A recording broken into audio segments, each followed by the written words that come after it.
For the public that we have a quorum of council present. This is our community's house. We are all guests in it here to serve our community. My name is Mike Little. I'm the mayor for the District of North Vancouver, and the pleasure falls to me to welcome you all here to the regular meeting of council for Monday, January 24th at 7 o'clock. Council, we have an agenda that's been circulated. Are there any errors or omissions from the agenda as presented? Hearing none, will someone please move adoption of the agenda? So moved. Second by Councillor Murray. Call the question. All those in favor? Contrary minded? Motion carries. I know it's a slight reordering of the agenda here, but we do have 5 sets of meeting minutes that have been circulated in the agenda. Are there any errors or omissions from the agendas as from the meeting minutes as presented? Hearing none, will someone please move adoption of the meeting minutes? So moved. Councillor Hansen, seconded by Councillor Murray. I'll call the question on the matter. All those in favor? Contrary minded? Motion carries. Thank you very much, Council. Returning back to the normal order. At the front end of every meeting of council, we reserve a time for up to 30 minutes for public input to hear concerns from our community. We have a sign-up sheet that is set up in advance. I have 2 speakers that have signed up to speak at the front end of the meeting and a 3rd speaker that has signed up to speak specifically at an item. So again, for members of the public wishing to participate in that, again, give notification to the clerk's office ahead of time, and we'll get you in the list. But if I run out of speakers, I will go back to the list just to see if there's any members of the public who would like to add their name at that time. So at this point, I'm going to call on Peter Teven. Mr. Teven is joining us virtually tonight. Welcome, Mr. Teven. Can you hear me? I can hear you. Can you hear me okay? Yes, I can. Welcome. You have 3 minutes to address the council. Thank you. Peter Tevan, 1900 block Indian River Crescent, with a new photo of Seymour in the sun as my virtual background, taken by my sister a few weeks ago. Anyway, thank you, Your Worship and Council. I think most of you will have noticed I wrote to you earlier today on the subject of agenda item 8.1, which is the community service grants, the core funding ones, and sometime later, presumably, we'll come up with the ones that are the annual grants that are recommended by the CSAC committee. And I wrote to you asking you to take a look, and in my email, I asked you to be bold and maybe consider stepping up this year through the end of the pandemic. Because it's very hard on these agencies both to get their full revenue that they're used to, and as well, you know, I used to be able to volunteer at Parkgate, but they've had to consolidate things down and keep circles and bubbles small, and so they don't have the number of volunteers that they used to having, which means extended hours and costs for those kind of organizations.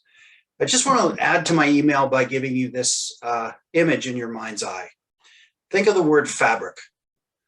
Now, fabric is, we use it to make clothes, but we also use it for things like bandages. We use fabric to heal wounds.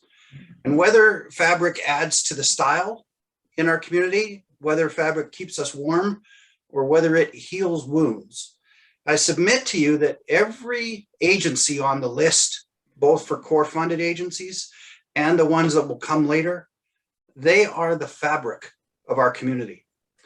And, you know, I estimated, and I could well be wrong, I'll defer to staff who can give you a figure of what it would really cost to step up 10%. I estimated it would cost $250,000, maybe $300,000. And I just want to point out that, you know, it seems every week you guys are faced with decisions that cost more than $250,000 or $300,000. And a lot of those are made very easily without a lot of thought. Well, fabric, let's spend some time, and I ask you to certainly pass tonight's core funding.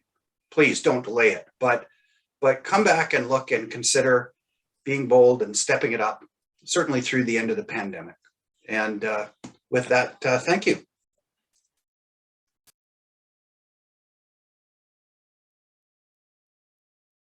Thank you for your comments, Mr. Teven. The next speaker that I have is Chuck Kittenraw. I believe, is Chuck Kittenraw joining us virtually today? I don't see on the list. Possibly, no. Okay, Chuck Kittenraw, I don't see you on the list and I don't see you in person here at this time. So I'll, unfortunately, I'm going to have to pass and move on. Okay, still don't see anyone identifying themselves as Chuck. Okay. So council, we still have plenty of time at the front of the meeting and members of the public. Would anybody else like to address council either in person or at the item? Just reminding that I do have a speaker, Renee Alexander, signed up to speak to item 8.3. That will take place later. But would anybody else from the public like to speak? You can raise your hand, virtually or in person.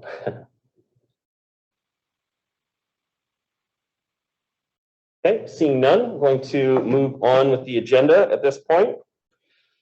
Council, we took care of the minutes, and so the next item is on to the report section of the meeting. The first item that we have is the 2022 social service grants for core funded agencies. And looking to staff, Ms. Atfa, do you have some opening comments on the matter? Thank you. Good evening, Your Worship. Yes, I do. Good evening, members of council and members of the public. I would like to make just a few opening comments about this report. These are the annual core grant recommendations that are before you tonight in this report. The proposed budget is just over $1.5 million that could be distributed to 14 nonprofit agencies. These agencies, as we know and as we heard from the public speaker, play a really big role in the social well-being of our residents. Core grants fall into two broad categories, youth-related ones, and then the bigger bucket of community services more broadly. I'll describe a few of these tonight with more information in the council report. 5 agencies are recommended for youth service grants. For example, the North Shore Neighborhood House, which offers outreach at the Lynn Valley Rec Center, both drop-in, for example, and one-on-one support, two kinds of support that we know young people really benefit from. Another, Hollyburn Family Services, which operates the Youth Safe House, a really unique service in Metro Vancouver, being the only youth safe house where youth under 16 years old can come without a referral from a social worker. The other 3 in this youth category are Parkgate Community Services Society, the Norvan Boys and Girls Club, and Capilano Community Services Society. So those are the youth service grants. The other category is a bigger bucket of organizations that provide community services, for example, to seniors, families, and others. A few examples, with your permission: North Shore Restorative Justice Society, which provides an alternative community-based approach to crime where victims have control and participation. We've heard them say that they have a growing caseload and more complex referrals. Silver Harbor Seniors Activity Center, one of my favorite places.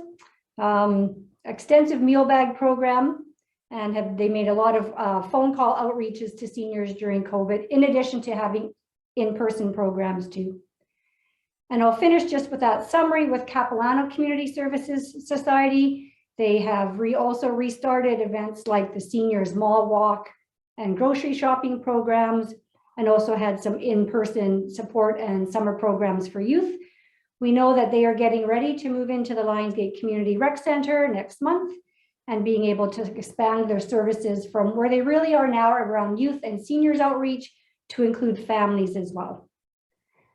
These proposed grant recipients are in accordance, we've reviewed them in accordance with the district's policies. By providing core grants, we really can help to make a stronger network of community programs and services that make many people's lives better. And through COVID, we've seen that there is a really even a more demonstrated need for a robust nonprofit sector, as we've seen restrictions in gathering, fewer opportunities for people to have in-person social connections. The recommendation before council tonight for the core grants is to approve a budget of $1,594,803 for social service core funding grants in 2022, and that they be dispersed as noted in the staff report. Thank you very much, Your Worship. Thank you very much, Ms. Atba, for your comments. Councillor Murray, you're first to speak. Do you have a motion? I'll move it. Okay, thank you. Councillor Hansen, you're the second speaker. Will you be seconding the matter? Yes, thank you. Councillor Murray, your comments.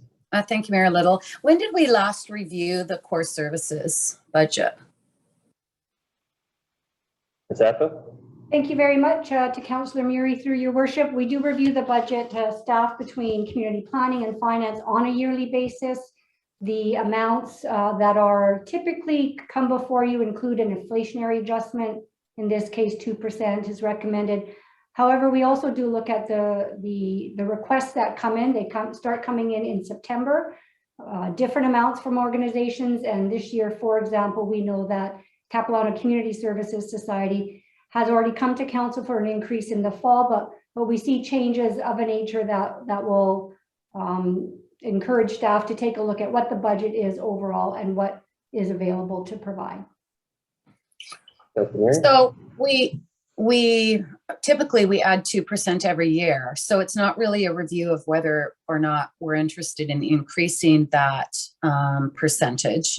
I assume that would be a council discussion to determine whether we're going to increase that that percentage.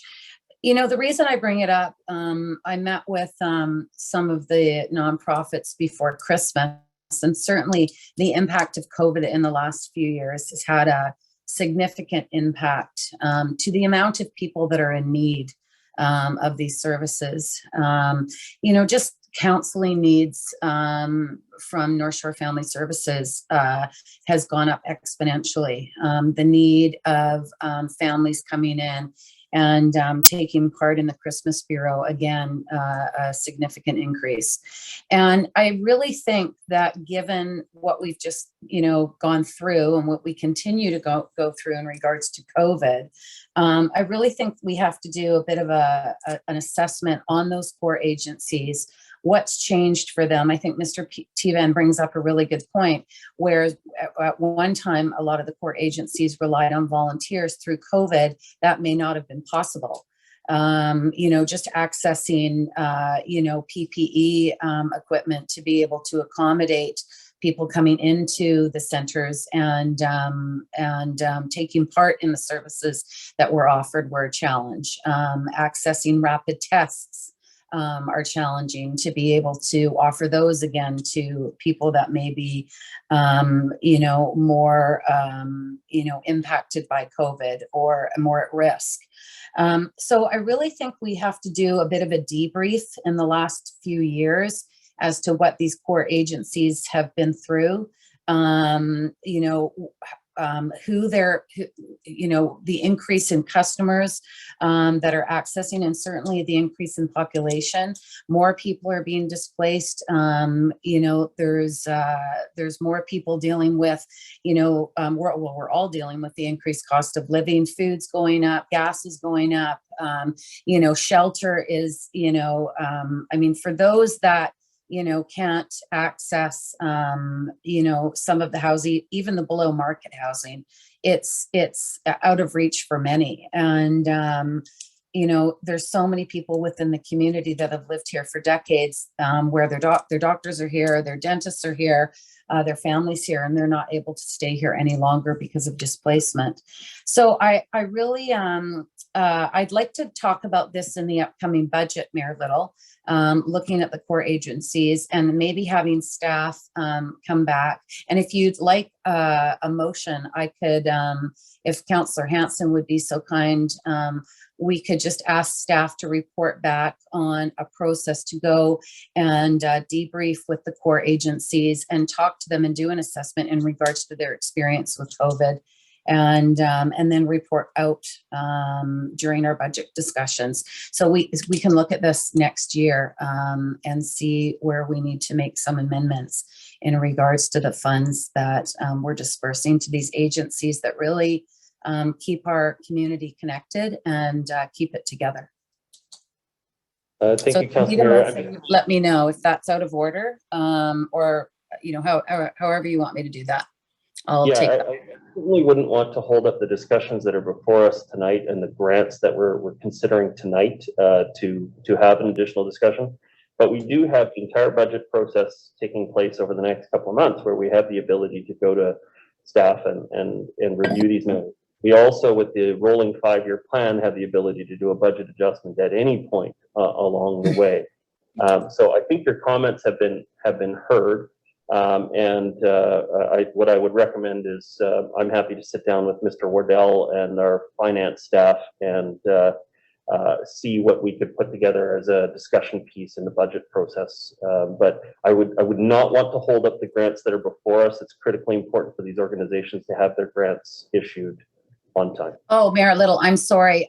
You misunderstood me. I had no intention of holding up the grants for these agencies, none whatsoever. I just want, you know, we often talk about things during a council meeting, and then you know, it doesn't always come back as part of a discussion.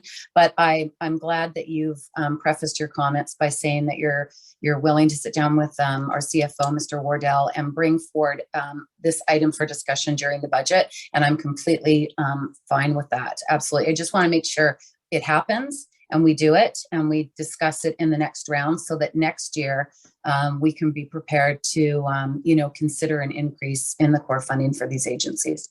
Thank you, Mayor Little. Thank you very much. Councillor Hansen, your comments. Yeah, thank you very much. And I agree with what Councillor Muri said. I've said before that in the budget process that I think it would be appropriate to increase the budget for this category of spending. And I believe this is an area where we get excellent value for our tax dollars. And as was stated by Mr. Tivan in his introductory comments, if we were to add 10% to this budget, it would be a sum of money that would be small by comparison to other budgetary items, but which could have a huge impact in meeting needs that remain unmet in our community, as I say, through this very efficient and cost-effective way of delivering social services, in my view. The current needs unmet needs, some of them are COVID related, some of them aren't COVID related, but just are prevailing unmet needs in our community. We're told that inflation is running at 5%. Sometimes we hear the number 7%, and yet the increase to the budget that's proposed is only 2%. So we're effectively asking these hardworking community groups to provide more with less. And I certainly, for my part, would support a 10% increase in this budget. And I hope that in the budget discussion that is forthcoming, we can flesh that out a little bit more. Highlight just in terms of some of the unmet needs, mental health issues that have arisen through COVID, issues involving seniors and their needs, particularly given isolation that they've experienced through COVID. I'm just picking a couple there. But to say that I think Mr. Tivan makes a good point, and we'd be well counseled to consider increasing this budget for the good of our community. Thank you very much. Thank you. Councillor Curran, your comments. I agree with previous councillors speaking about the idea of increasing. It's certainly something that I would support. So I agree that the budget is a great time to have that discussion. I know a friend that uses the term of a budget being a moral compass, and so you put your money in what you value. And I think there's no doubt that these organizations and other organizations provide a lot of value to folks in the community. And so thank you to them and to staff for doing this. I would say that connection, which is something that other members have brought up, is a key social determinant of health. And so, you know, I do dream of the day when we talk about health, it means mental health and physical health. We don't separate them any longer because it's health. But I absolutely agree. It is at an all-time mental health, and I would say physical health are both not in a great state right now, from the fact that people aren't able to get out as much as they'd like to. And then the impacts of COVID, as we know, have been experienced in a very disproportionate way. And so I think that making sure that we're hearing from as many people as we can in our community. I know some of our providers have shared stories with me that they don't feel like are generally well understood out in the public. So as much as we can do to elevate and amplify those experiences that people are having that we might not hear from directly in this format, I think is important. And Ms. Adfa, I'm curious if the amount you said that we base these based on the incoming. So it'd be interesting to talk to them if they only asked for what they thought they would achieve, but actually when asked, they said, oh, we actually could have used more. I didn't see in the report, and sorry if I did miss that, but was there an amount? Because I know sometimes when we do the community, the other funding stream, we actually see like what they requested versus what was funded. And is that equation in this as well, just so the council would understand what may have been requested versus what we were able to fund with the fund plus 2% inflation? Thank you very much to Councillor Curran through the mayor. Yes, in some cases for our organizations, the requests, the amounts requested differ from the amounts recommended. Each, if I can just describe really briefly the process that starts in the fall, we do link very closely with the staff from each of the agencies. We've met them all, almost all of them in person, had a lot of dialogue over the phone and over virtual means to really understand what their requests are, what their programs are, what some of the impacts and challenges they faced in the past year are. So I think that speaks to knowing a little bit more, or having some of that debrief that Councillor Muri mentioned just a little while ago. So yes, in answer to your question, in some cases the amounts requested are slightly different than the amounts recommended. We do work with that 2% budget, but I will say as a overall compared to 2021, this budget amount is about over $400,000 more. A large portion of that, yes, is related to Capilano Community Services and the planned move into Lionsgate Community Centers. We also had another agency come back to recommend to come back to core funding, being North Shore Rescue. So there are some differences in the amounts requested and recommended. In some cases, that decision was the result of a lot of back and forth with the applicant, or with the requester rather, with finance staff, to really understand what the nature of the request was and to look at how to maybe come back in a later year or to provide some additional information. Thank you very much. Yeah, thank you for that. And I guess the last thing, and this may be better suited for the Community Advisory Committee as well, but something that I hear in the work that I do is oftentimes sort of people who are actually organizing in community who probably have the best idea of what their community needs. There may be barriers to accessing funds through structures that are set up that make it difficult to, whether you're not a registered nonprofit, but you're doing really important work in the community.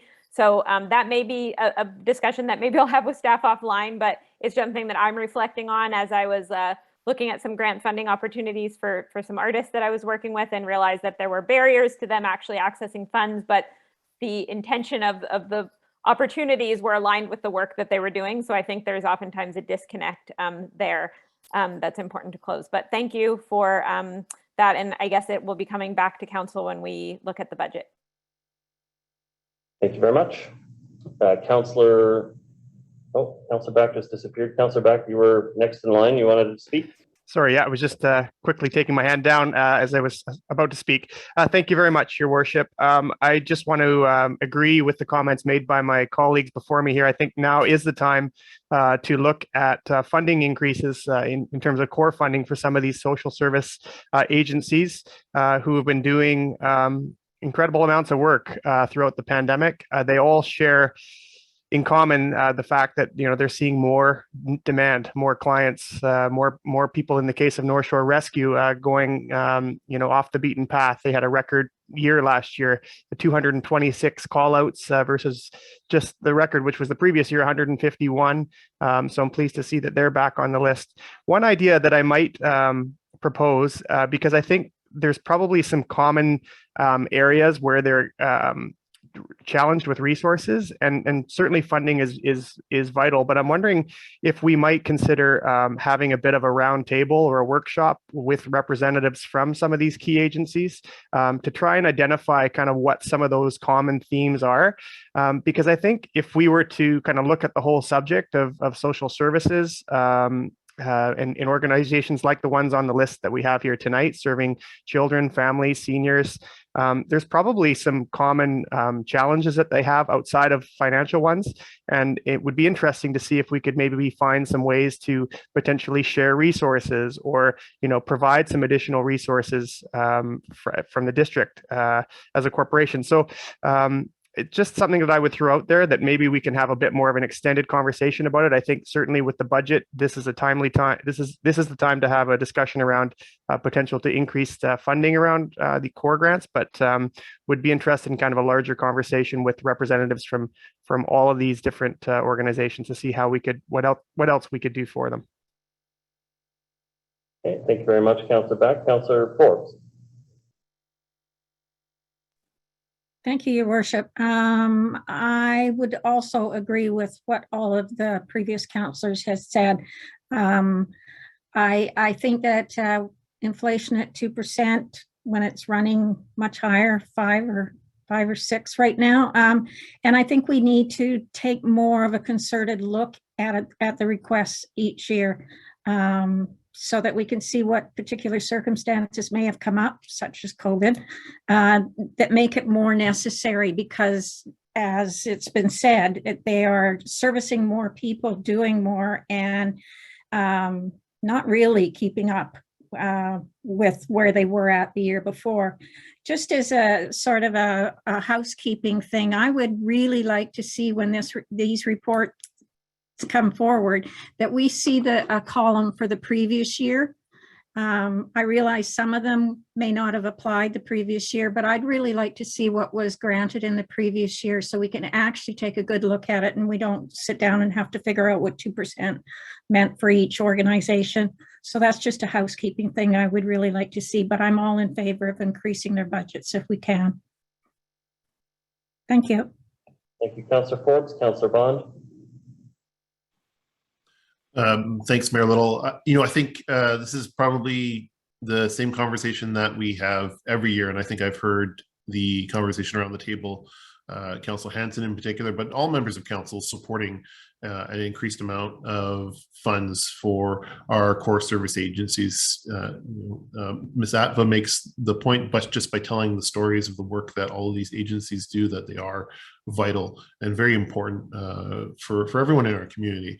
And so I'm wondering if we need something perhaps a little bit more specific, because I think I'm looking at Councillor Hansen, and I've heard him say that, and I've heard Councillor Murray, Councillor Kern, Councillor Bax say the same thing last year, is that we wanted to dedicate more funding to these core services grants. So perhaps if Mr. Wardell or Mr. Daniluk are on the call, what would a $250,000 increase to this budget look like in terms of a tax increase or other types of funding that we might be able to apply to this? Mr. Daniluk.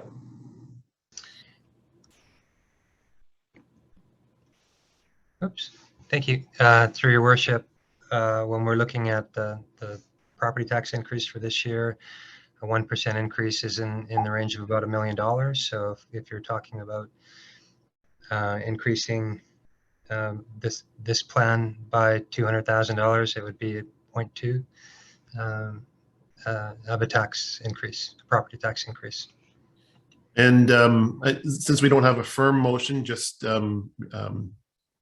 general words of support from council to moving this towards the budget process. Would you then be, during that budget process, looking at ways to move the revenue around as our finance department is so apt at doing, to increase the budget here? Or would you be looking at, say, instead of our standard 3% ish tax increase, looking at, say, a 3.2 to increase the budget for this service?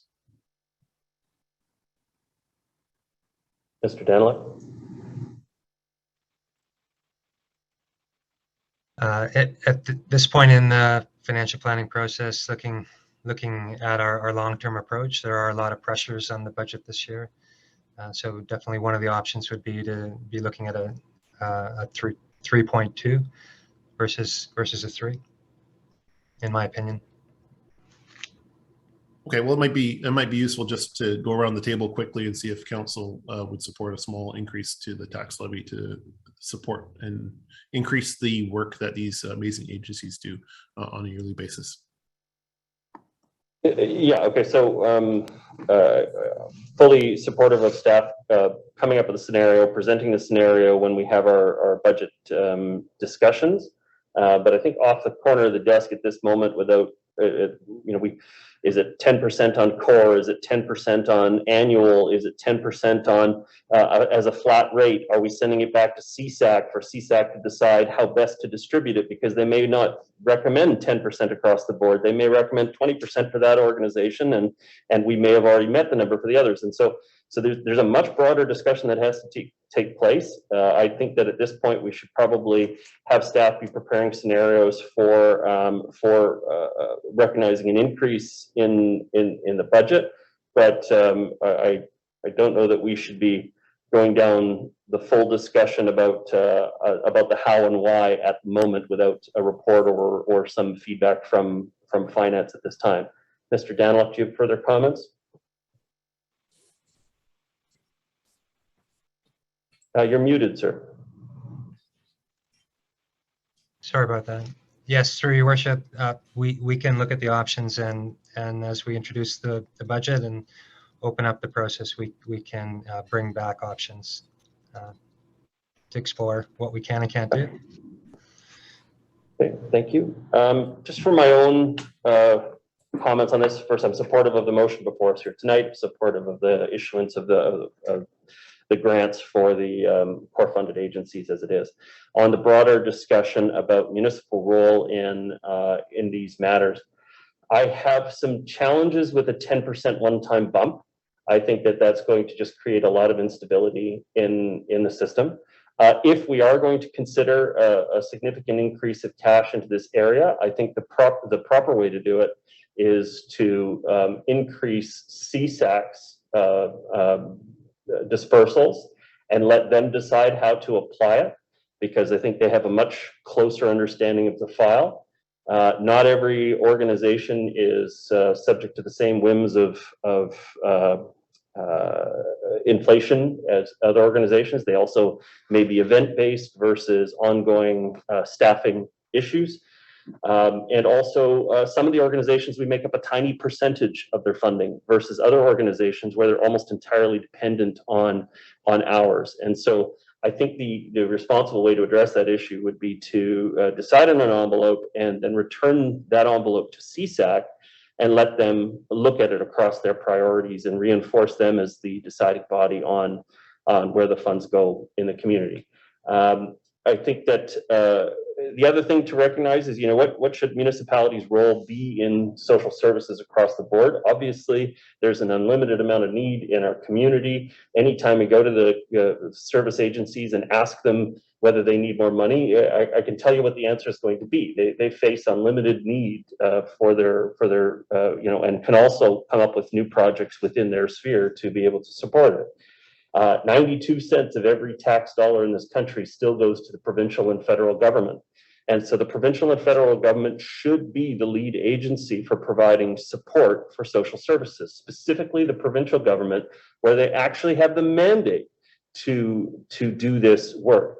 And our taxation system is a very clumsy way, and the municipal taxation system is a very clumsy way to address social services, because we don't have income information, we don't have the same access to means testing capabilities that the provincial government has, and so we're just not as adept to deal with those changes. I recognize that if we as a local government don't do something, then in a lot of cases stuff doesn't get done. But at the same time, I also don't want to be jacking up the taxes on that triple net lease business that's barely surviving. And every time we're increasing the load, that's what we're doing, is we're putting more pressure on those groups that are stuck in those situations. And so it really, the provincial and federal government need to be the lead on these areas. And I get that we have a role, but I first came on council in 2005, and I got to tell you, the amount of money that we put into social service agencies has dramatically expanded since that time. And there is still an unlimited need in our community going forward. So we have to decide what our role is going to be as direct service delivery partners and what our role is going to be as perhaps advocacy partners to push projects for the provincial and federal government. But we can't do everything. And we certainly can't download it onto all of the people that are struggling in our community and hitting them with a significant tax bill, specifically vulnerable at this time, being the triple net lease commercial business holders. And so I get the sentiment. We all got into this job to help and serve people and do more for people, but at the same time, I think we have to be cognizant of what our role is versus the provincial and federal government role is. And that may not be popular, but it's something we have to consider. Councillor Murray, your comments?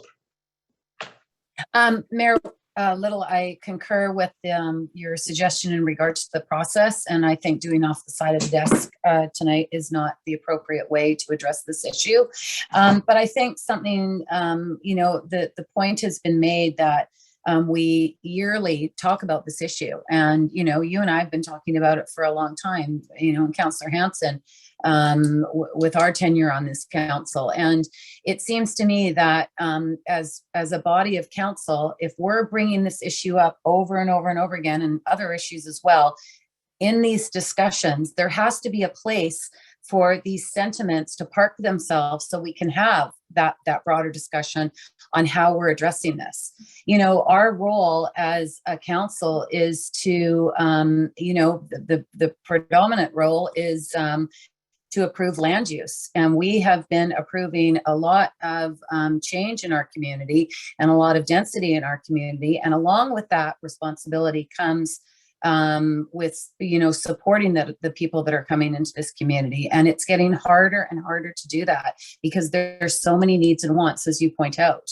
I concur that CSAC is the appropriate body to have, certainly allowing them to disperse these funds, increasing their monies. But I'm frustrated that it takes a discussion like this to have something happen, and that's why I pointed out at the beginning of my comments that do you want a motion? Because so often these discussions happen and then they sort of go by the wayside, and they don't get brought back for discussion. And I hope this year they are brought back, and in the future when they're discussed at a meeting like this, that there is, staff response and a protocol that we go through, so there is a more formal determination of a way forward on many of these issues, because so often they do get lost. I appreciate the the increase to the budget in regards to Capilano Community Services moving into the new facility, but that doesn't negate the fact that these agencies, these critical agencies, are doing more with less, and certainly under current society's situation with COVID and all that it brings with it, and who knows what that long-term impact is going to be. So I look forward to this discussion during the budget, and hopefully we can come to a conclusion into how we can more readily support these agencies. I will tell you that I chair the Culture Committee for Metro Vancouver, and last year the provincial government doubled or came forward and matched the grants that Metro Vancouver was able to give out. Many of those grants in the cultural community were just going to help those agencies keep the lights on. And so, it's a big issue, and we really do need to address it for these independent agencies going forward and these nonprofits. Councillor, I have to press you to draw your comments to close. We're over your 6 minutes. You're done. Thank you very much. Okay, Councillor Forbes, your comments. Thank you, Your Worship. I think a number of the things I was going to say have already been said, but just quickly, I would agree with you that I'm in favor of raising or looking at what we can do to give more to these agencies. But I do trust I also do trust that the people that were working through all of this, it's not easy and it's a lot of paperwork, and I do trust that they did the best they could with what we normally do. This is more a question now, when we're looking at this, it's more a question of possibly changing the procedure a little bit to look at unique circumstances that may come up from year to year. And I also agree that I don't want to have I take setting that tax rate very, very dearly, because especially in the last couple of years, because there's been so much difficulty for businesses and individuals to meet their needs, and they may have lost their jobs. And so I take that very seriously, that tax rate. And my preference would be to take a good hard look at the budget where it is right now and see what we can do within our budget now, if we can move something around or delay something a little bit that was maybe a little bit more of a would be nice to have and not a necessity, because I consider these services necessities. So and I also agree with you, Mayor, that I don't think that, you know, this is important, and you don't just, you know, on the fly at a meeting say, okay, let's add another 0.2 to the tax rate of everybody. So I agree that we need a proper process, and we need to look at all of those things that you mentioned, because they could have an impact differently. So thank you. Councillor Forbes, Councillor Bond. Yeah, just to follow up on your comments, Mayor Little, 100% agree that the Community Services Advisory Committee and our staff working with all these organizations are the best people to determine what the individual allocations to each core funded entity is. But if council wants to increase the envelope of funding, then that's a decision that we can make. And I think it's important to give clear direction to staff that if we're going to look for a report coming back, the report should be geared towards increasing the amount of core funding. And I think just hearing what Councillor Murray said again, and, you know, reflecting on the number of times we've had the discussion, I think perhaps a motion is in order to direct staff to report back on increasing the amount of annual funding to core funded agencies. And we can bring that back as part of the budget process. But I think something formal is important. It documents our willingness and our decision to look at that issue and to have staff take some action on it. Thank you. I think I'm taking that direction from council, that is the interest. And so what I would recommend is that we deal with the motions on the floor. I'll create an opportunity for a follow-up motion. I'll go back to Councillor Murray for a motion, but I think the content of that motion should just be that request that staff report back on scenario for adjusting Community Service Advisory Committee's annual grants funding, and leave it at that. And then when we have the budget discussion, we'll see what they recommend based on the feedback they've already heard from the council. Mr. Milburn, you have a comment on that? Your worship, I just would suggest it be general in the sense and not necessarily a referral to committee, but a referral to staff so that we can come back with a process recommendation for increasing the amount for council. As CSAC doesn't specifically review core grants, that's council's review with staff input. CSAC does review other grants, but staff can certainly come back with a recommendation of the process with a more general referral. Thank you. Thank you. Mr. Stewart, your comments? Yeah, I would just like to support Mr. Milburn's comments. There are all kinds of ways, whether it's tax exemptions or other groups that CSAC looks at beyond core funding, and I think council needs the context. I certainly think if council wants to increase the value, it ought not to be on a one-time basis. It's likely going to be on an ongoing basis, and so I'm hearing consensus on council to look at this and engage with whoever we need to engage with to come back and have either a workshop or a discussion with council and say, okay, these are some options. But we do need to know, kind of have some kind of framework as to where that money would go and how it would be used, as opposed to just throwing it against the wall. So. Thank you, Mr. Stewart. Okay, carrying on with the initial discussion, Councillor Hansen, your comments? Yeah, thank you very much. Just to say that I do think as well we should have a motion, and I would be more than content to suggest in that motion the 10% increase that was put before us by a member of the public, at least as a starting point for analysis. Thank you very much. Okay, thank you very much. And I just wanted to be clear that we have to talk about the first motion before we can have the discussion about the second motion, just to be in order properly. And so any other discussion on the first motion, the motion that is on the floor? Hearing none, I'm going to call the question on the motion. All those in favor? Contrary minded? Motion carries. Councillor Muri, I think that you've heard a commitment from staff already to address this issue in the budgeting process, but I'd be open to a motion if that's what you'd like to produce. Yeah, we'll ask staff to report back in regards to an increase in community services grants. Okay. Core funding. Core funding, and it has to be a fulsome discussion. Thank you. I have a seconder with Councillor Hansen. Any further comments, Councillor Muri? No. Thank you very much, Councillor Hansen. Any further comments? Thank you. Any other members of council? I'm going to call a question on the motion. Do we need to see that on the screen? I guess we don't have that, but I think the intent is pretty clear from the discussion. So I'm going to call the question on the motion anyway. All those in favor? Contrary minded? Motion carries. Thank you very much for the discussion, council. Okay, the next item that we have up for discussion is 8.2, the appointment of election officials for the 2022 general local election. And I'm going to go to Mr. Gordon. Did you want to make some opening comments, or Mr. Stewart? Okay. And so basically, what this is we're going to be for succession purposes and also to make sure that we have this position covered as early as we can. We're going to be appointing Genevieve Lance as the Chief Election Officer for the election this year. Great to share around the experience and get more of our staff the opportunity to lead in these areas. And I will be happy to move the recommendation.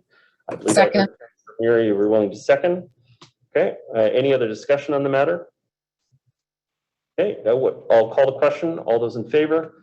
Contrary minded? Motion carries. I will just say one follow-up thing. I have also asked our staff to prepare before the summer break to come back with an election readiness update so that we can make sure the public is informed on what to expect with the election in mid-October. And so we'll try and get that into our schedule for a pre-summer date just to make sure that we have that information out there. Okay, moving on. This is on to item 8.3. 8.3, I have a speaker signed up to speak to the matter. And so at this point, I'm going to welcome Renee Alexander. Renee Alexander is joining us virtually today. And as we get Renee Alexander moved over to the call here. Mr. Clerk, I don't see Renee Alexander on the main call here. Oh, there we go. Okay. Renee Alexander, can you hear me? You are muted in our system at this point. Are you able to unmute?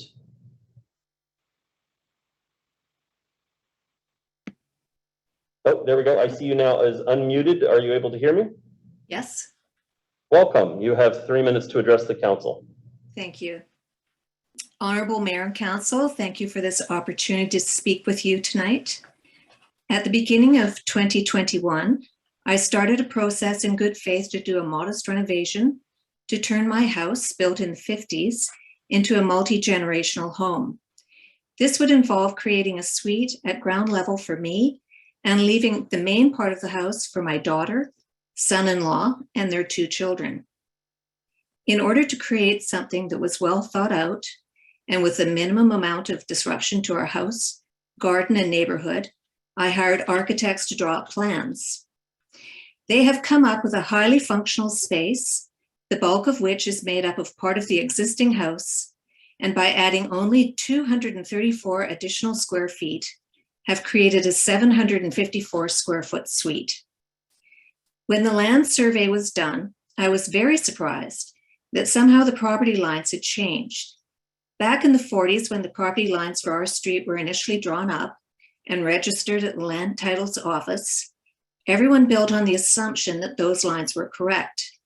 After the recent survey that was requested by District Hall, my neighbors and I are now living with that changed property line location, which would have gone unnoticed without this project being initiated. The main concern with the renovation cited by District Hall is the need for a third parking stall. We allowed for that third stall in the most appropriate area that would have the least impact on the property. But we were told that it was not suitable because of maneuverability issues and driveway opening limitations. To create a second driveway at the opposite side of our property would negatively impact our neighbors on the east, who now, with the new property line location, are infringing on our property. We would then require that land to create the third unused stall at great expense and inconvenience. Another consideration with this location is that it is close to where the gas and water lines are located. As well, part of the stone wall and vegetation will need to be removed. Any other location chosen for this third stall would require tree, vegetation, and stone wall removal.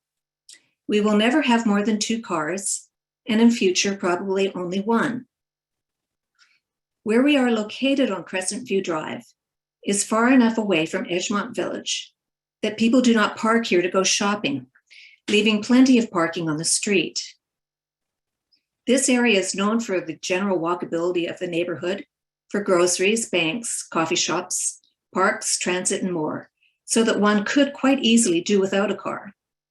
There is also Evo car sharing over by Westmoreland, a short walk away. I have talked to most of my neighbors to explain our project, and in particular the neighbor to our west, who is affected most by this renovation. They have all been 100% supportive. Okay. I am now appealing to you, the Honorable Mayor and Council, to provide us with the variances to proceed with our renovation. By doing so, I get to age in my home that I love and have lived in since 1988, surrounded by the support of my family and close to friends. A young family is able to live in a wonderful neighborhood that would otherwise be financially out of their reach. The neighbors won't. I'm going to have to ask you to draw to a close. We're past the 3 minutes. Okay. Draw to a close. That would be great. Thank you. Thank you. Thank you so much for your comments. Okay, do I have any comments from staff, or am I going straight to council? Mr. Veers, Darren Veers, are you going to be making a comment? Yes, Your Worship, I have a brief presentation. Okay, welcome, go ahead. So a brief overview of this application. Mr. Brendan Collender of September Architecture has applied on behalf of the owners of 2747 Crescent View Drive for a development variance permit to allow the conversion of a carport into a secondary suite. The site, zoned single-family residential Edgemont, is just over 9,200 square feet in area and is currently occupied by a single-family house and attached carport. The proposal is to convert a 253 square foot portion of the carport located at the front of the home into a living space to accommodate a secondary suite. This area would be added to the existing living area within the house to create a secondary suite of approximately 750 square feet in size. The proposal requires council's consideration of 4 variances to the zoning bylaw. These include reducing the combined front and rear yard setback from 60 feet to 47.16 feet, reducing the side yard setback from 6 feet to 4.75 feet, reducing the side yard projection setback from 4 feet to 3.75 feet, and then finally reducing the required off-street parking spaces from 3 spaces to 2. Since the existing house predates the single-family residential Edgemont zoning, the first 3 setback variances mentioned are existing nonconformities on the site, and the conversion of the carport has triggered the need for variances to these. With respect to the parking variance, the zoning bylaw requires 2 off-street parking spaces for the principal dwelling and one off-street parking space for the proposed secondary suite. As mentioned by the owner of the house, options were explored for that third vehicle parking space. However, due to driveway location, landscaping, and the location of existing services, a third space was not technically feasible. As a result, the proposal requires a variance to reduce the minimum off-street parking requirements from 3 to 2.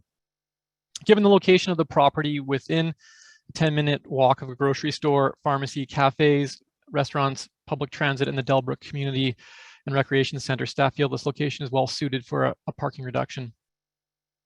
As notification of council's consideration of the variance application this evening, 7 notices were sent out to adjacent properties as well as the local community association, and no comments were received. As a standard practice and in response to council's request to be provided a summary of neighborhood notification for DVP applications, the results were provided to council through an agenda addendum circulated on Friday. Development variance permit number 47.21 is to accommodate the proposed conversion of the carport to a secondary suite is recommended for issuance this evening. And that concludes my introduction to this item. Thank you very much for your presentation. Okay, Council, I see Councillors Hansen and back. Councillor Hansen, do you have a motion? I move the recommendation. Thank you very much. Councillor Back, will you be seconding the recommendation? Yes, second. Thank you. Councillor Hansen, your comments. Yeah, thank you very much. I'm happy to support the proposed development variance permit. I have visited the site and had the benefit of Ms. Alexander describing to me the proposal. I believe the building variances to be relatively minor and that they won't have negative impacts. I also believe that in the circumstances, the parking variance will not cause negative community impacts. I note that there is no opposition from neighbors nor from the community association, and that the development variance permits and resulting secondary suite will allow this family to live together in a multi-generational way at this location. I'm happy to support. Thank you. Thank you very much. Councillor Back, your comments. Thank you, Your Worship. Thank you, Councillor Hansen. I agree with all of your comments as well. I think this location is one that's very walkable, and I think the variances to the parking certainly make sense, as well as the other variances I think are fairly minor. So we should be supporting this type of intergenerational housing. I'm really pleased to see it. I'd like to see more of it. So good on the applicant for thinking creatively and allowing her family, her kids to stay in our community. It's a great looking proposal, so I'm happy to support it. Thank you very much. Just my own comments. I guess I have a question for staff first. Just want to make sure in all of these cases where we're backing onto an escarpment that the slope isn't a concern for you with the location of the building being so far off the slope. You're satisfied that it's not doesn't affect the slope in that space?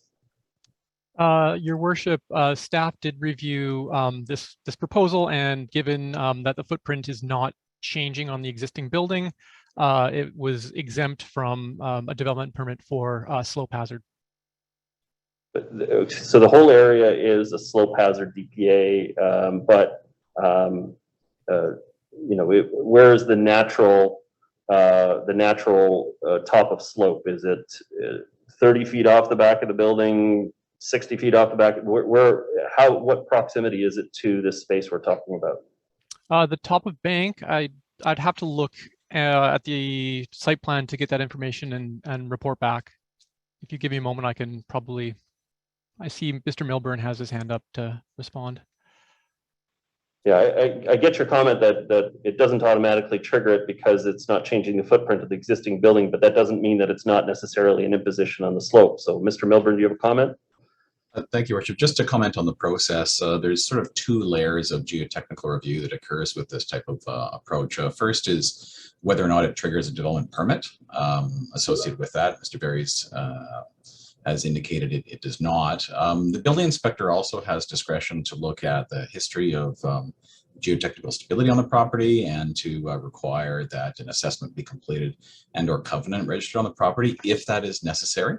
So there are a couple administrative layers of review that do occur with these types of projects that are close to escarpments or in proximity to any other hazards, geotechnical hazards. So staff will look at that carefully through this process.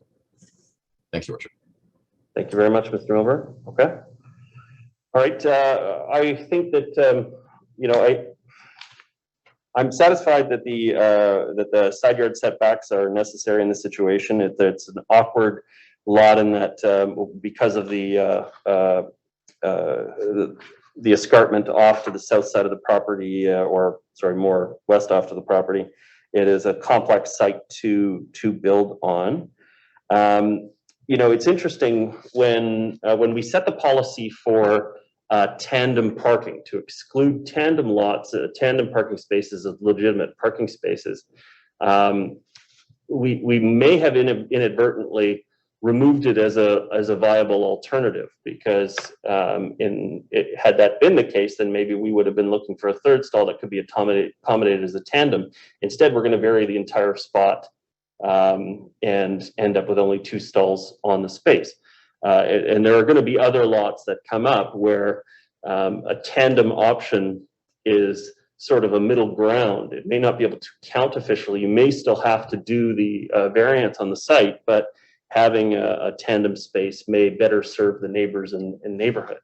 And so we may have done ourselves a disservice by not allowing tandems to be considered at all. But I think that in this case, it's reasonable. There's certainly a lot of frontage on this property, and I've also been there and up and down the block, and there certainly is some excess space. I think it's critically important for us to support people in our community that are producing multi-generational housing, and believe that that is really the best way to address some of our housing shortages in the nearer term. It's also very costly to be able to produce laneway housing cottages, and external or connected secondary suites, without the impetus of it being for a multi-generational housing where the family sees the benefit. And so I tend to be very supportive of these situations when it's producing multifamily housing, and tonight will be no exception. I'll be supporting the issuance. Councillor Murray, your comments? Thank you, Mayor Little. I'll be supporting this as well, but can you just remind me why we would not allow tandem parking? I go to staff. I mean, I remember when we looked at with subdivisions, we don't allow it to be a tandem spot because you wouldn't want a renter to be forced to have to move their vehicle constantly for the occupant. It's less likely to be a viable parking stall when it's lined up in a row.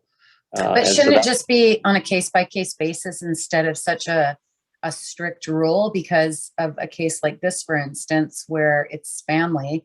And I mean, tandem is, it's not the most convenient. I don't mean to critique that, but it's being told to us that it's family, but there's no requirement in perpetuity going forward for this suite to be occupied by family. And so we have to make the decision based on it being on the open market. And in the open market, if you're a renter in a secondary suite like this, and the homeowner decides, well, those 2 spots are actually mine, tough beans, you have to go and park your car into the neighborhood, we have no mechanisms really in place to force them back onto the spot. And so the decision was made years ago, I want to say about 2009, 2010, to say that tandem parking stalls did not count because the likelihood that they would actually be available for the renter to use was very low. And so in this case, it may be multi-generational housing, possibly, but it's not required to be in perpetuity. And so if you have a renter in this space, the likelihood that the renter is going to be forced to find parking in the neighborhood every single night is there. And that's what we brought the policy in for in the first place. Thank you for the reminder. I think we need to be flexible and think outside the box. And I think even the best laid plans that we put in place, aren't always achieved. It may be what we require, but ultimately, you do what works for yourself in your neighborhood, hopefully. And so I hope going forward we are flexible and not omitting options. Because they may indeed work for lots of people. But that will be something that I guess we can talk about in the future if this issue, for instance, comes back up for discussion. I will be supporting this variance. Thank you. Thank you very much, Councillor Murray. Mr. Milburn, you had some comments? Thank you, Worship. Not specifically related to this application, but the non-tandem parking arrangement was, I believe, a discussion that the approving officer brought forward in 2013, talking about sort of best practices the approving officer might consider when looking at narrow lot subdivisions, so these small lots. And sort of the non-tandem variety was considered preferred for those narrow lot homes at the time. So that was the discussion. It wasn't really a policy of council per se, but it was an approving officer's approach or best practice that was communicated through the council at that time. Of course, in this particular case or in any particular case, an owner could apply for a variance to allow, tandem in a non-subdivision situation such as this.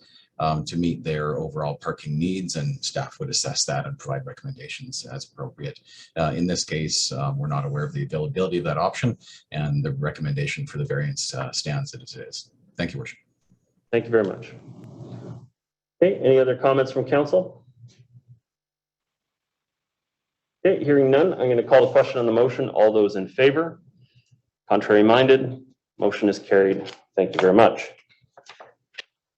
The next item up for discussion, well, not for discussion, is up for adoption. This is item 8.4. This is bylaw 8524, rezoning for 4320 Prospect Road. The item is up for adoption.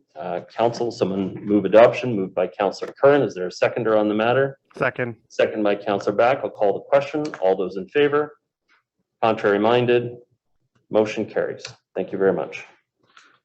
Okay, the next item up is returning from a public hearing. This is item 8.5, bylaws 8496, 8497, rezoning and housing agreement for multifamily development at 405 to 485 Murray Place. And this item is returning back from December 7th public hearing.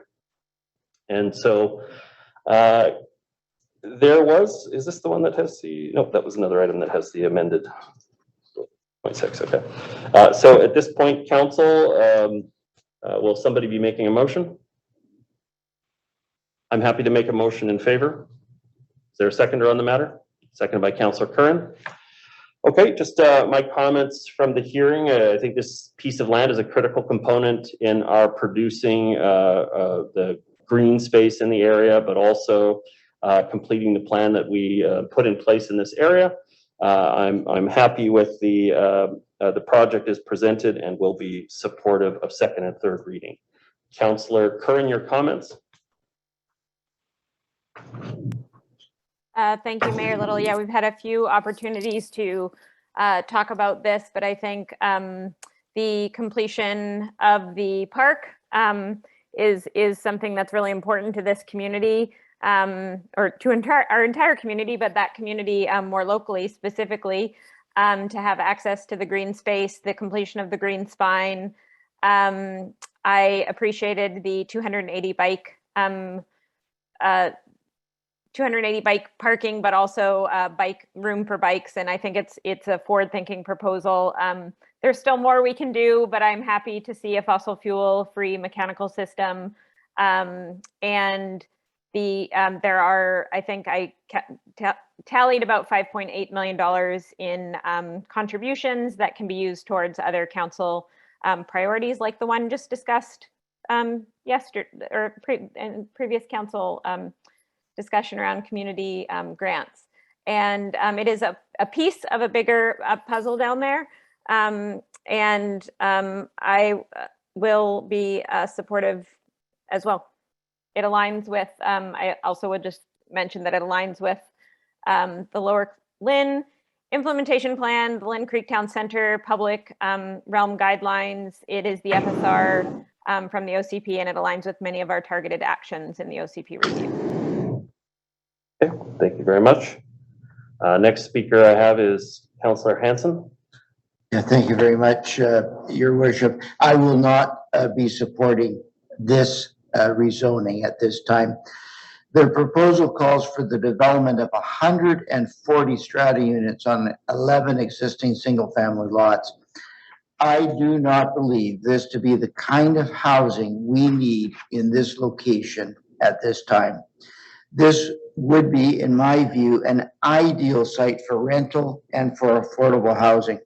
Instead, the proposal calls for the creation of 140 market units ranging from 1 to 3 bedrooms.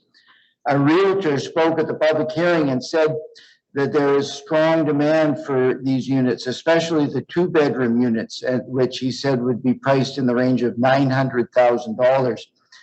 If we assume a buyer is placing a 10% down payment and paying GST and property transfer tax, Such a price would require an income of at least, a combined income of at least $150,000 a year. And this indeed may be a conservative estimate. In my view, what is most urgently required is housing that addresses the needs of the lower income residents of the district, particularly local service workers. A person earning $150,000 a year will likely work in Vancouver and will likely commute to and from that job using a private automobile. If the property is purchased by a couple, each would need an income of at least $75,000, again, assuming a 10% down payment, and at least one of those income earners is likely to work off the North Shore and commute by car. These are all just assumptions, but they illustrate, I believe, that these units will not be in any way affordable nor suitable to our local service workers who are most urgently in need of housing. I do not believe the construction of this kind of housing will generally bring prices down. This has not been our history in this area. I believe that we need to work with applicants and find a way to bring forward proposals for rental and affordable housing, even if this means that the district must make some kind of contribution along with senior levels of government. To rely on the market through the building of $900,000 condos to address our housing crisis is, in my view, a failed strategy. And for these reasons, I will not be supporting this rezoning. Thank you. Thank you, Councillor Hansen. I see no further speakers on the matter. Okay, I'll call the question on the matter then. All those in favor? Contrary minded? Okay, so the matter passes with Councillors Forbes, Murray, and Hansen opposed. Does that match your record, Mr. Clark?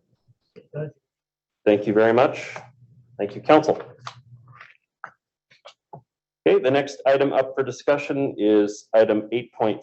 This is again a matter returning from public hearing. This is bylaws 8505, 8506, 8507 for mixed-use development at 1510 to 1530 Crown Street and 420 to 460 Mountain Highway. Now, before we get into the meat of the matter, I wanted to note that the first bullet is as amended. I'm wondering, Mr. Clark, can you discuss it, or should I go to the planning department to recognize why that first item is amended? Yeah. Mr. Veers, can you comment on why the first item needs to be amended? Your Worship, yeah. Your Worship, I can, thanks. So the report, the second reading amendment report amends the parking requirements to help clarify the need for shared parking between commercial parking and residential visitor parking. In the initial zoning prepared at first reading, the amount of shared parking wasn't clearly recorded in the zone. So what the zoning is proposing is to include the childcare parking within the commercial parking for a total of 39 spaces, and that 13 parking spaces shall be available to be shared between commercial and residential visitor parking. Parking totals have not been altered in any way. It's really just saying that 13 spaces between those two parking categories can be shared and available once this project is built. Thank you very much. Thanks for the clarification. Okay, Council, this matter is returning from a public hearing and is up for discussion. Is there a motion from Council? I'll move it. Okay, moved by Councillor Back. Is there a seconder on the matter? Councillor Bond. Councillor Back, your comments. Thank you, Your Worship. Like the previous item that we discussed, we've had a number of opportunities to speak about this particular proposal, including at an early input opportunity when it first came forward. It's been in the works for many years, and we had the public hearing at the same time as the previous development on Marie Place, because the two properties are connected in many ways. So this proposal includes 170 market rental units, 45 non-market rental, as well as 205 strata, so 420 units altogether. Really represents the heart of the Lynn Creek Town Center. As we have more and more residents who now live in that neighborhood, many of them have been asking for a long time for some of those amenities, and some will come with this development. We've got the grocery store component, which has been asked by many residents in that area to have access to a grocery store that's walkable in close proximity to their home. There's the much needed childcare, particularly in this area of the community that's included in this development. And as well, I think, as I said, the location of this particular development is in a neighborhood that's well served by transit.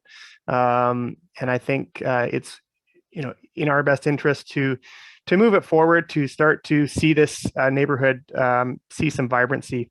Our community plan is one that, we spent over 2 years looking at through the OCP review. That's been a process that, has resulted in an action plan. And at a cost of close to well over $400,000, and that action plan really does point to the fact that we have an OCP that is a solid one. Makes a lot of sense in terms of how we develop our town centers, but there are some ways that we can deliver on more diversity of housing. But I think this proposal really helps us achieve many of those priority actions, as is highlighted in the report, in terms of rental housing, in terms of creating, as I've said, more of those amenities for this part of the community. So I think there's lots of benefits here in this particular project, and I'm happy to support it. Thank you. Councillor Bond, as the seconder, you have your comments. Thanks, Mayor Little. I'm actually quite excited to support this proposal. I think going back to the OCP framework, in our OCP, we actually envisioned these communities and these town centers as areas for opportunity, areas for people of different backgrounds, from different parts of the community, different parts of the world, to live in a more sustainable way. To walk more, to be close to services, to be close to transit and jobs. And I think this proposal, specifically in this location, delivering a significant amount of rental homes, non-market rental homes at quite affordable rents. If you look at the report, you'd likely be able to get a non-market home for, in this proposal, a brand new home in a great location, close to transit, for less than a basement suite, potentially a not very nice basement suite, or an older rental building anywhere in the district. So I think in this location, it's so close to a bus. You can hop on a bus anywhere along Mountain Highway and be downtown in 15 or 20 minutes. If you are one of those couples or individuals that has $150,000 income and you're going downtown, you can be down there quite quickly. And with all the services that are being added to this neighborhood, it's going to be a really vibrant place for the next generation of individuals living in North Van to create the new community. And I think, my experience, I don't live right in this neighborhood, but I've lived close by for some time. And, I come through Sealand Park on a multi times a week on my bike. You can see this neighborhood starting to have that vibrancy. You can see people tossing a football around in the new Sealand Park, or doing yoga, or walking their dog, or an older couple walking around the new loop in Sealand Park. But you can also see that there are gaps. Mountain Highway is still a construction zone in a lot of areas. And I think that the amenities proposed that are available to the public, but also the amenities of housing and opportunity in this location are going to be amazing for our community and for this neighborhood in particular. So I'm very excited to see this move forward. I think that the more that we do in these town centers, aligns with all of the plans that we have all approved, our climate action plan, our OCP strategy, our housing strategy. These are the types of steps that we need to take if we're going to follow through on those plans. And I think there is opportunities as well in this neighborhood using district-owned lands to provide more affordable, deeply affordable housing for those of lower incomes in our communities.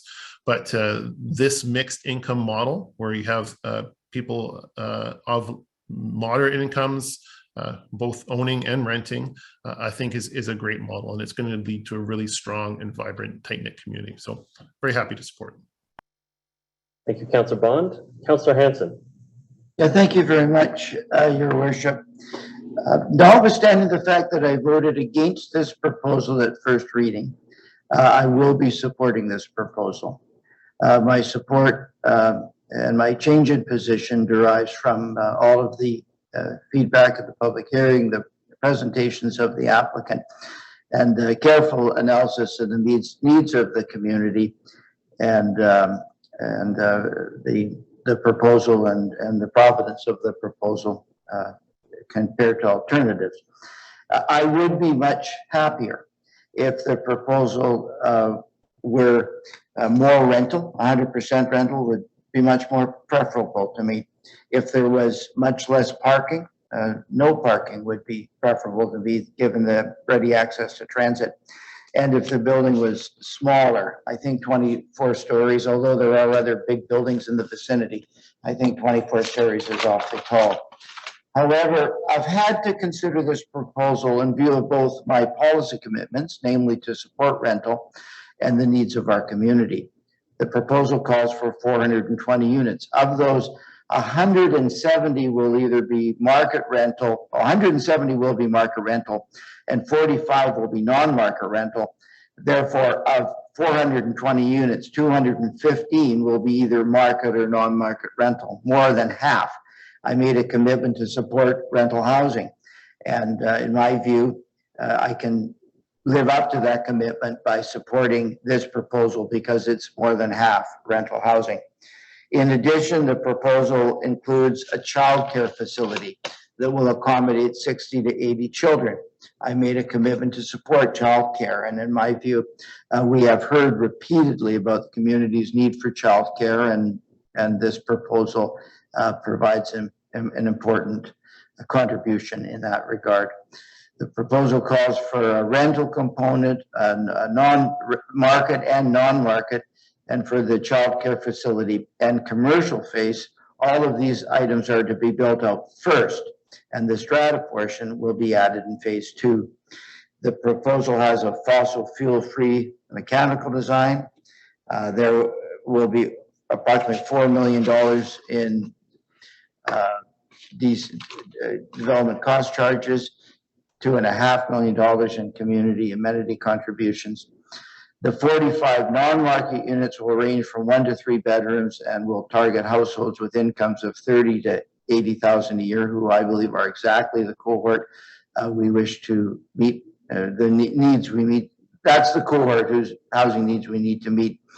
And the area has been stated as well served by transit. So for all of these reasons, having carefully listened to all the submissions in the public hearing, submissions of the applicant, the views of my fellow councillors, weighed my commitments and the campaign trail, along with the needs and benefits, needs of our community and the benefits of the proposal, I will be voting in favor of this rezoning.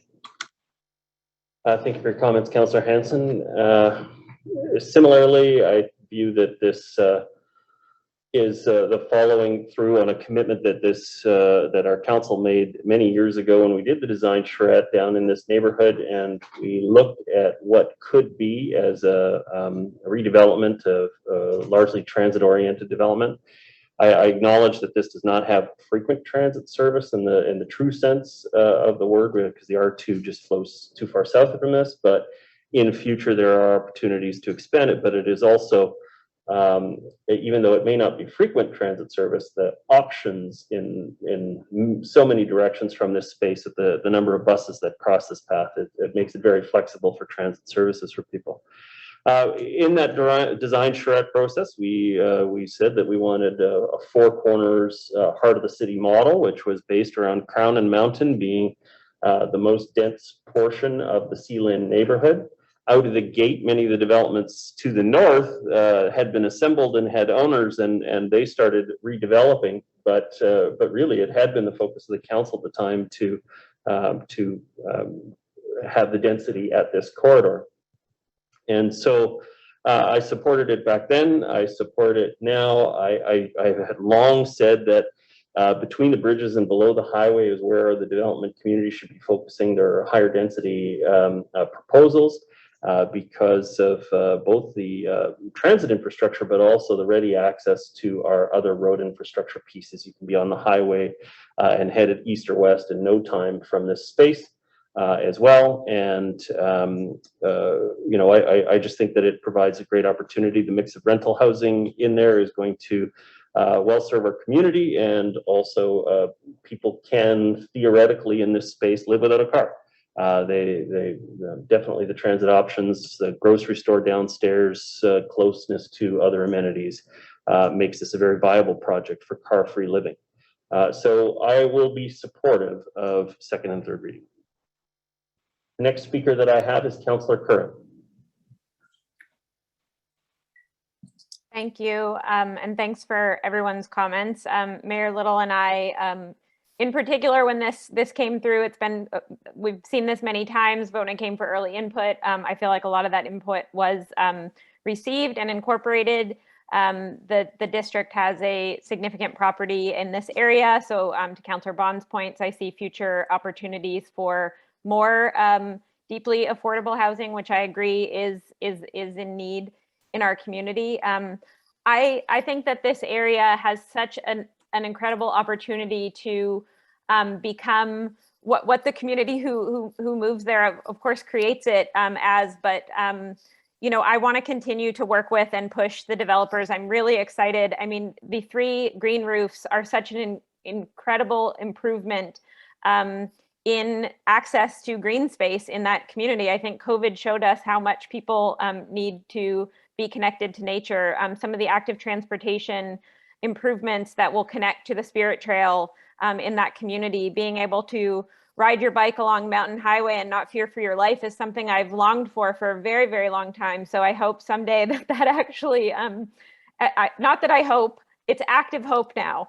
I think that we all have opportunities to actually look way beyond the concept of sustainability into regeneration, and everything needs to be a positive. We're not at a point where we can sustain anything. We need positive impacts on everything, and housing is one way to do that, and creating complete communities. If there's any place that's going to be poised to ditch the car, it is communities that are complete. We don't talk about it enough, but in my learnings from working in climate, it is land use, or I like land relationship planning, but I think land use is a more common term, that is so critical for how we shape the future of every community. No one wants to be traffic, and everyone who is in traffic is traffic. That's something we actually all universally agree on. It's not healthy. It's not good for our mental health. It's not good for our physical health.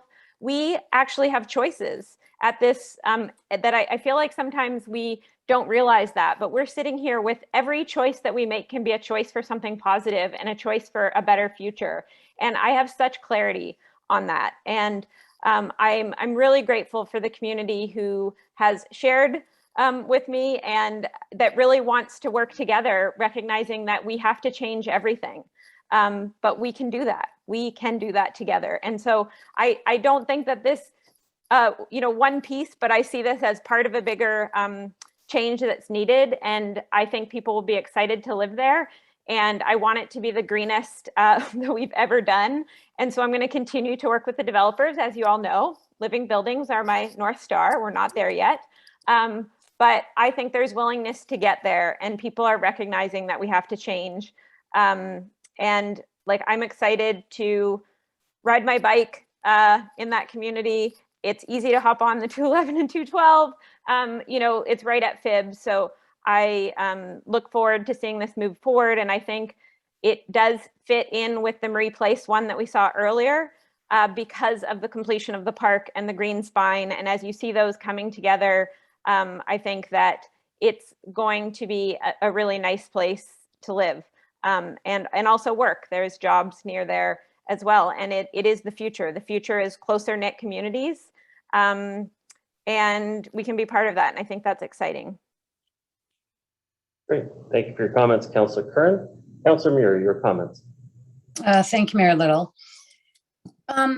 Yeah, I hear what you're saying, Councillor Curran, and I hear what other members of council are saying, and I wish it was a lot more different. I wish sort of the that forward thinking picture that you have in your mind, Councillor Curran, it was really what was going to be realized in this area. And I think Councillor Mayor Little talked about when we were doing the design charrette for this area. Never in our wildest dreams when we were building it did we ever think that land speculation and highest and best use would impact our communities the way it has, where businesses have been taken out because of the highest and best use concept of land valuation. There was a discussion, Councillor Curran, before you were elected to council, of having no parking in this area because it's an island unto itself. And yes, it's on it's flat, it's easily accessible, it's close to the bridgehead, it has transit. Ultimately, it doesn't have frequent transit network or rapid transit, but it has transit. And so there were so many things in favor of really thinking outside the box, and none of those things were considered. They weren't supported by the previous council, and we haven't looked at it in regards to this council, just taking out the parking and truly making it sustainable. Has this developer come to the table more than previous applications? Absolutely. Could we have gotten more? I think we could have. Could we have looked at this area very differently, other than this very repetitive high street tower concept of building a community? We've been building a community on Lower Capilano, and it doesn't have any services. It's all going to be car dependent because there are no services within the existing developments that are are moving forward right now or completed. They are going to have to drive wherever they're going. The uses along Marine Drive, we haven't amended them. We don't reconsider them. We're not looking at, changing the size of the units to be able to have a more eclectic mix of services. If you drive along 10th Avenue in Vancouver, there is a myriad of services available to a very dense population around in Salino. Little mom and pop stores, up and down Lonsdale, Edgemont, the previous application on the secondary suite, there's all sorts of services in the Edgemont Village. There's one of everything. There's a few too many banks, but there's a hairdresser, a gift store, a grocery store, cafes, etc. And I hope that that's what happens here, but I'm not sure that is what is going to transpire. I think we're too vague on the uses within the commercial core. You talk about jobs. I'm intent on protecting the light industrial commercial aspect of the western half of Mountain Highway, and I feel that the increase of assessments, the valuation of land in that area is going to basically take them out in the future. I think it's going to be way too hard for them to stay. And it's a critical, I'll take my next 2 minutes, Mayor Little. It's a critical area to support our industrial and our port related activities. And it's been whittled down over the years, and I just see us continuing to whittle it down in the future. I heard the support from the community, and I get it. I do understand it. I just think we're moving too quickly, and we don't understand the impact of what we've already approved. We have 3 towers that are not completed. significant density, higher density than we've looked at in any of our other town centers are being completed right now. We do not understand what the traffic impact is going to be on this area, and accessing a bridge that has been over capacity for years.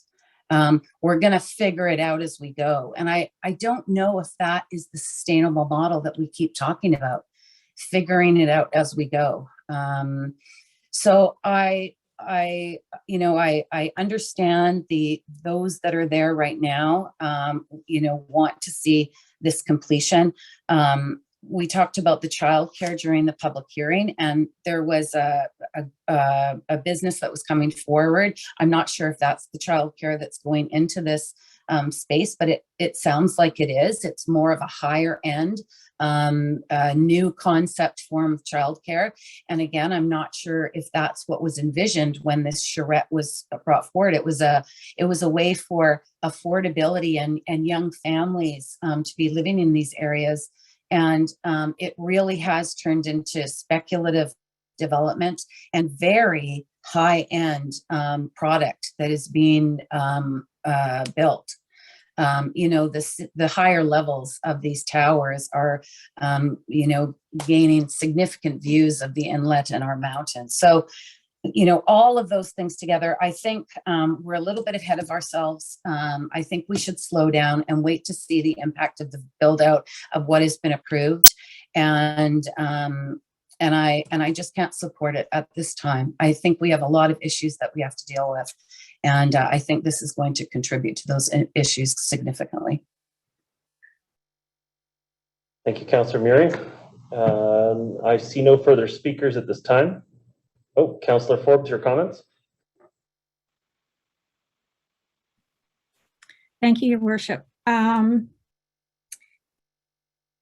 This is I started out against this project, and it's still a very hard project for me to decide on, because there are benefits in this project, such as what's already been discussed, the childcare, the shopping, things like that are benefits. But and there's rental there, but market rental can be extremely high, and non-market can be an extremely small percentage of what market is. So it may be high rental. I was hoping that the previous development, maybe people would start to think of that as like a job workforce type of building, the 2 6 stories, because this is the place that we could put workforce housing in this area. So I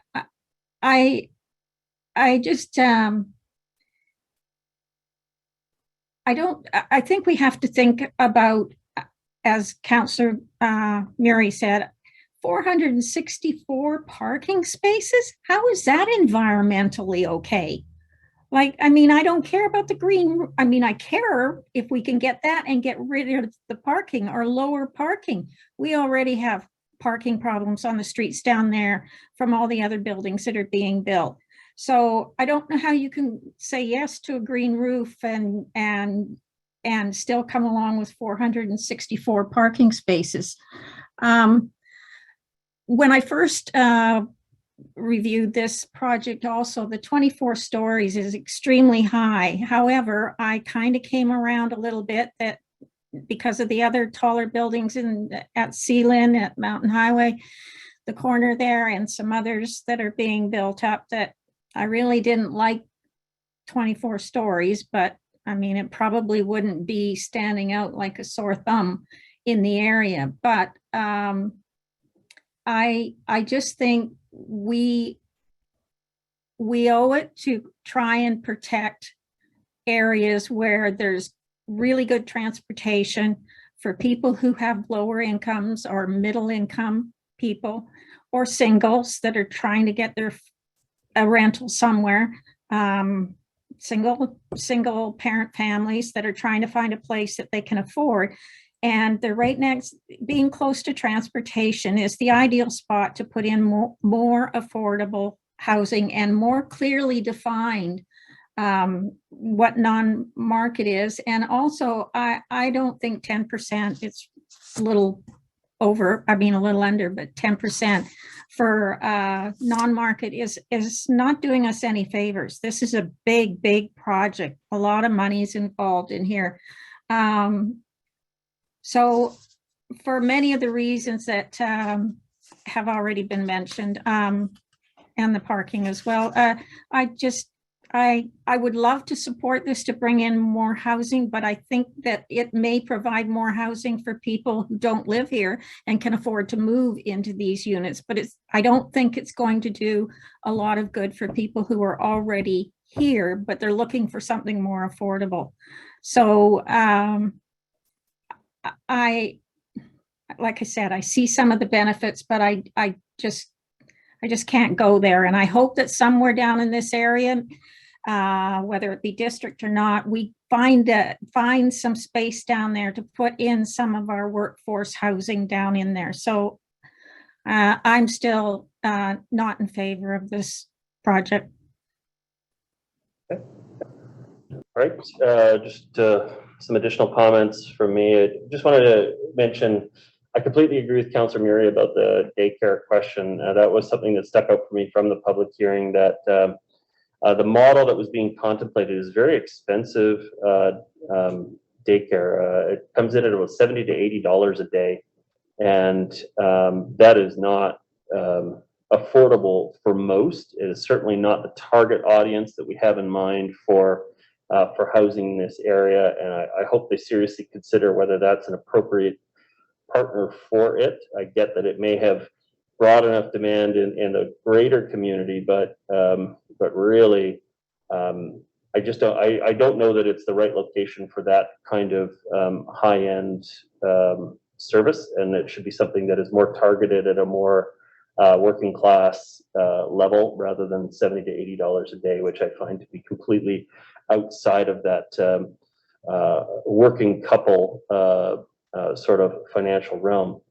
On the question of parking, I see the parking of today as the flexible space of buildings tomorrow. This is the ability for the strata, the commercial partners, to change as time goes on. Plus, also, a car is not a monolith. Is one way of saying it. You know, I've been able to cut my commute down from about 25,000 kilometers a year down to about 5,000 kilometers a year. And so just because you see a car doesn't mean that the car is having both a dramatic environmental impact or a dramatic impact on our infrastructure and services. It may just be a reasonable option for someone. And I sit on TransLink, I sit on finance for TransLink, and I have to tell you, there's still a significant portion of trips that can most efficiently be addressed by a single vehicle back and forth for a short trip. Hopping onto transit, traveling, hopping off transit, waiting for the next transit bus to come, maybe it's not an efficient route. There are still going to be a lot of trips that are most efficiently dealt with by that option. Anyway, I'm supportive, haven't changed my position on that. Any other comments from council before I call the question? Okay, I'm going to call the question on the matter. All those in favor? Contrary minded? Motion carries with Councillor Forbes and Murray opposed. Okay, thank you very much, council.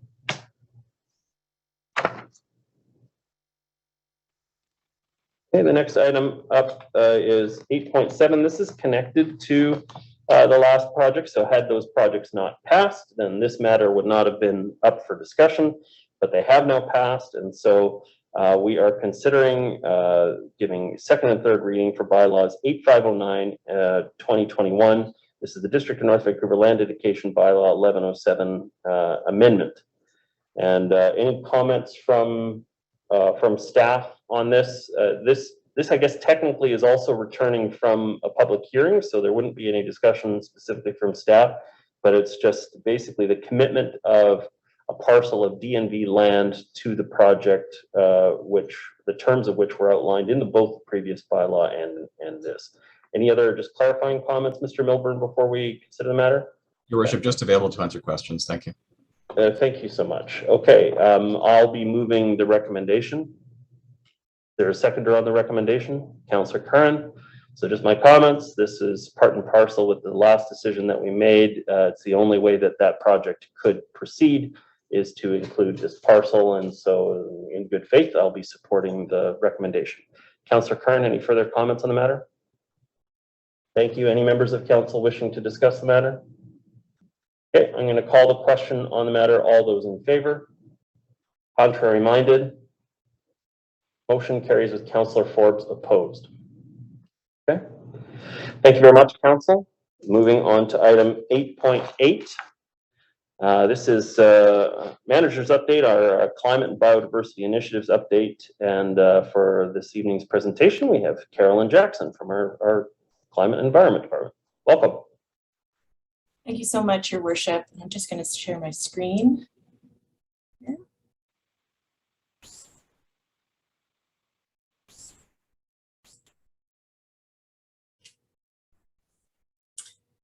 Your Worship and members of council, I'm very pleased to be here today to provide an update on our climate and biodiversity initiatives.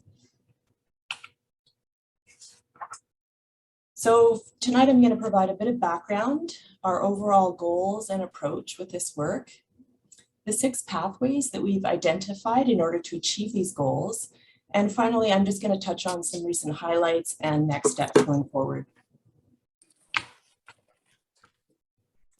So many people choose to live here in the district because of our proximity to nature, and the district has long been a leader in protecting the natural environment, going as far back as 1993 with our environmental protection bylaw, which was one of the first bylaws of that kind in the country. We've also taken action over the years through our strategic energy management program to reduce emissions and energy use in our own facilities. The new Climate and Biodiversity Office is building on this solid foundation, working in partnership with a number of departments to advance these programs and initiatives. So in 2019, Council declared a climate and ecological emergency and called for transformative change. And Council subsequently provided a number of additional direction. Council called for us to demonstrate corporate leadership through aligning our corporate practices and policies with IPCC science. Council adopted a new Community Climate Action Plan, our Community Energy and Emissions Plan, which lays out policies and actions to achieve our target of a 45% reduction in emissions by 2030. Council has also directed us to review our tree bylaw, to restrict the use of rodenticides, and to create a new biodiversity strategy. And Council has asked us to go a step beyond just considering emissions or operating emissions, but also to look at what's called embodied carbon or life cycle emissions, such as the emissions that might be associated with materials used in building construction.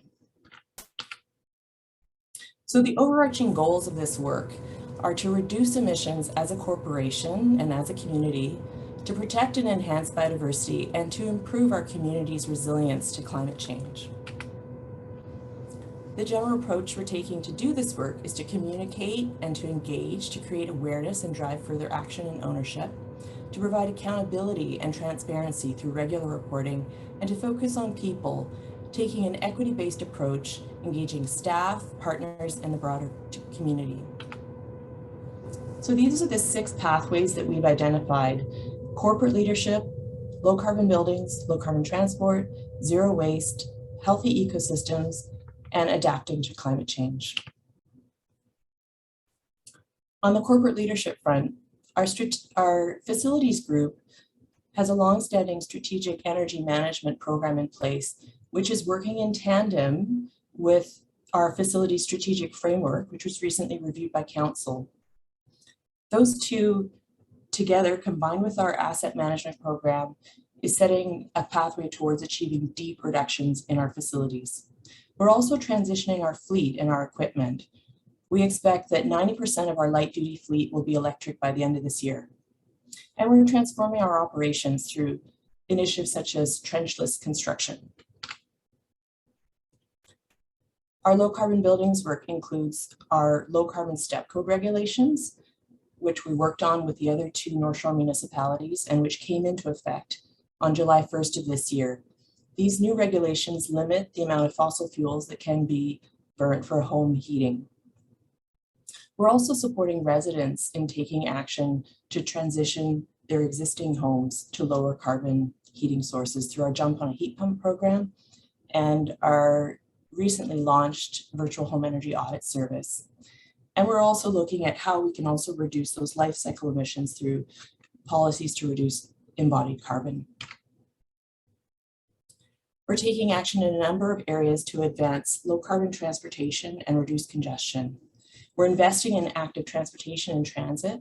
We're locating new units and density near transit services.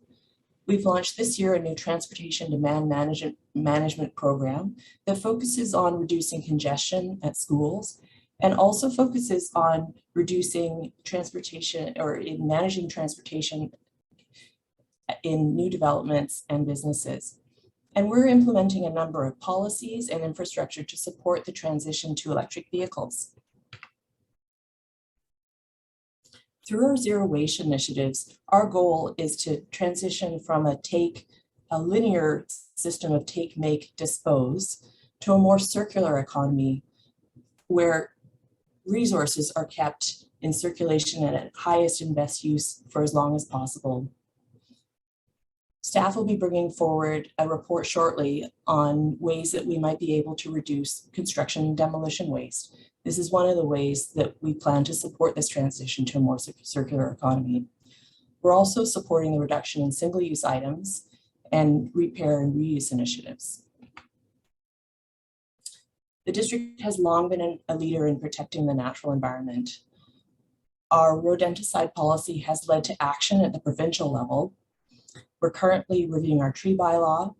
Our environment team launched an urban tree canopy project last year, which was very well received, and we're embarking on a biodiversity strategy. I think we can all agree that the past year has been unlike any other really that we've experienced, from the heat domes to a number of atmospheric river events, forest fires, and windstorms strong enough to knock out power and force the closure of schools. It's never been more clear that we need to take action to ensure that our community is resilient to climate changes that we're already experiencing. And this is an area where the district has a really strong foundation of taking proactive action. We have an adaptation strategy which lays out that framework of taking action and in a number of areas.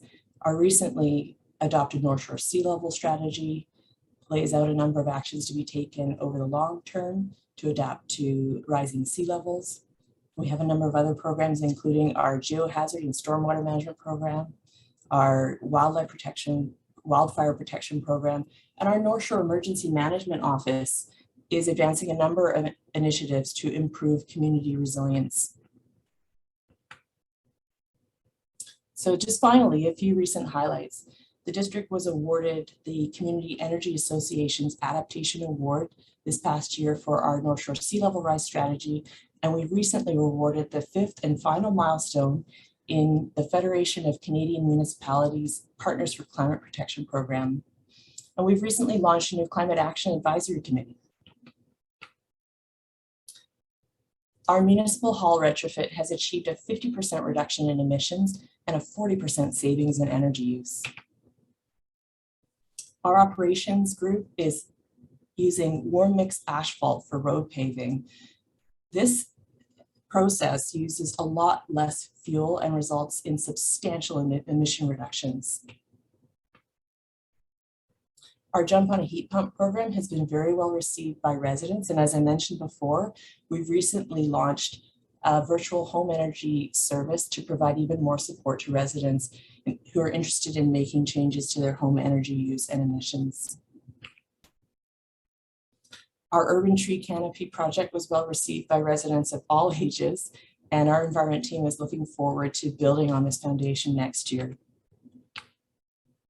So finally, next steps going forward, we're continuing our work to advance leadership in terms of our low carbon facilities and fleet. We're looking at policies to reduce embodied carbon, continuing our work on low carbon transportation and land use, reducing demolition waste, initiating biodiversity strategy development, and continuing all the actions we're taking to improve our community's resilience to climate change. Thanks very much. Thank you so much. Great. Again, so much that we've already had underway, and we're obviously taking on a leadership role in the broader community. But again, the amount of work still to do is immense, and you know, we have to be diligent and keep working towards that goal. Councillor Kern, your comments, and actually looking for a motion of receipt.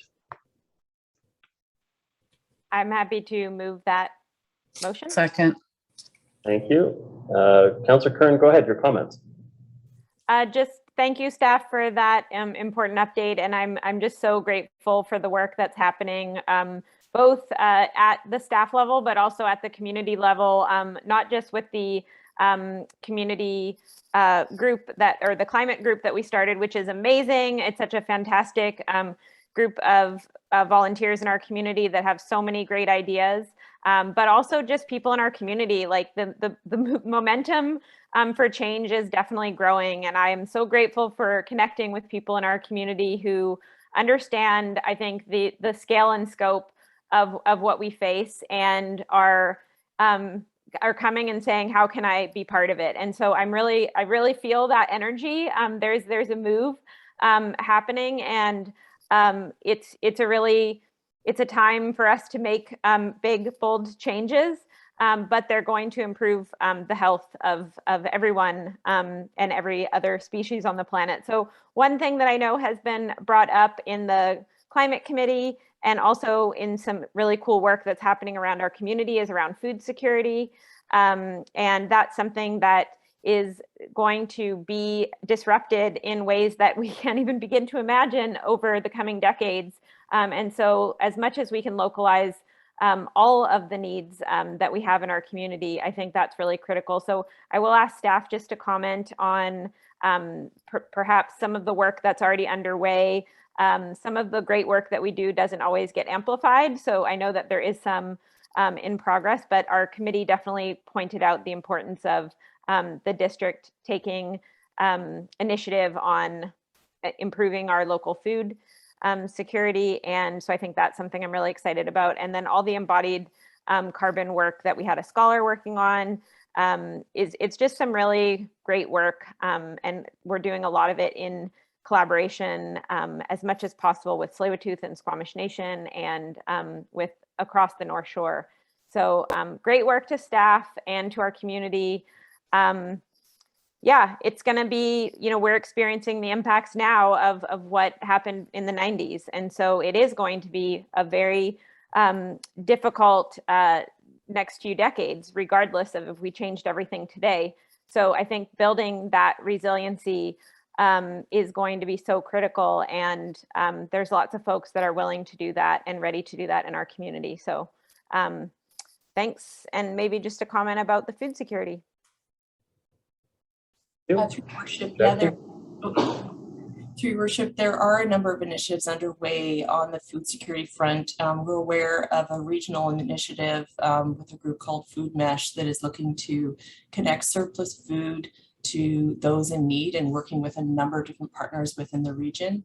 The district is also partnering with the Edible Garden Project and with the North Shore Table Manners Initiative. So still a little bit of work to determine exactly what the district's role is overall in food security, but definitely an issue that is coming to the forefront and will become more and more of an issue going forward in terms of improving our resilience to climate changes and associated impacts.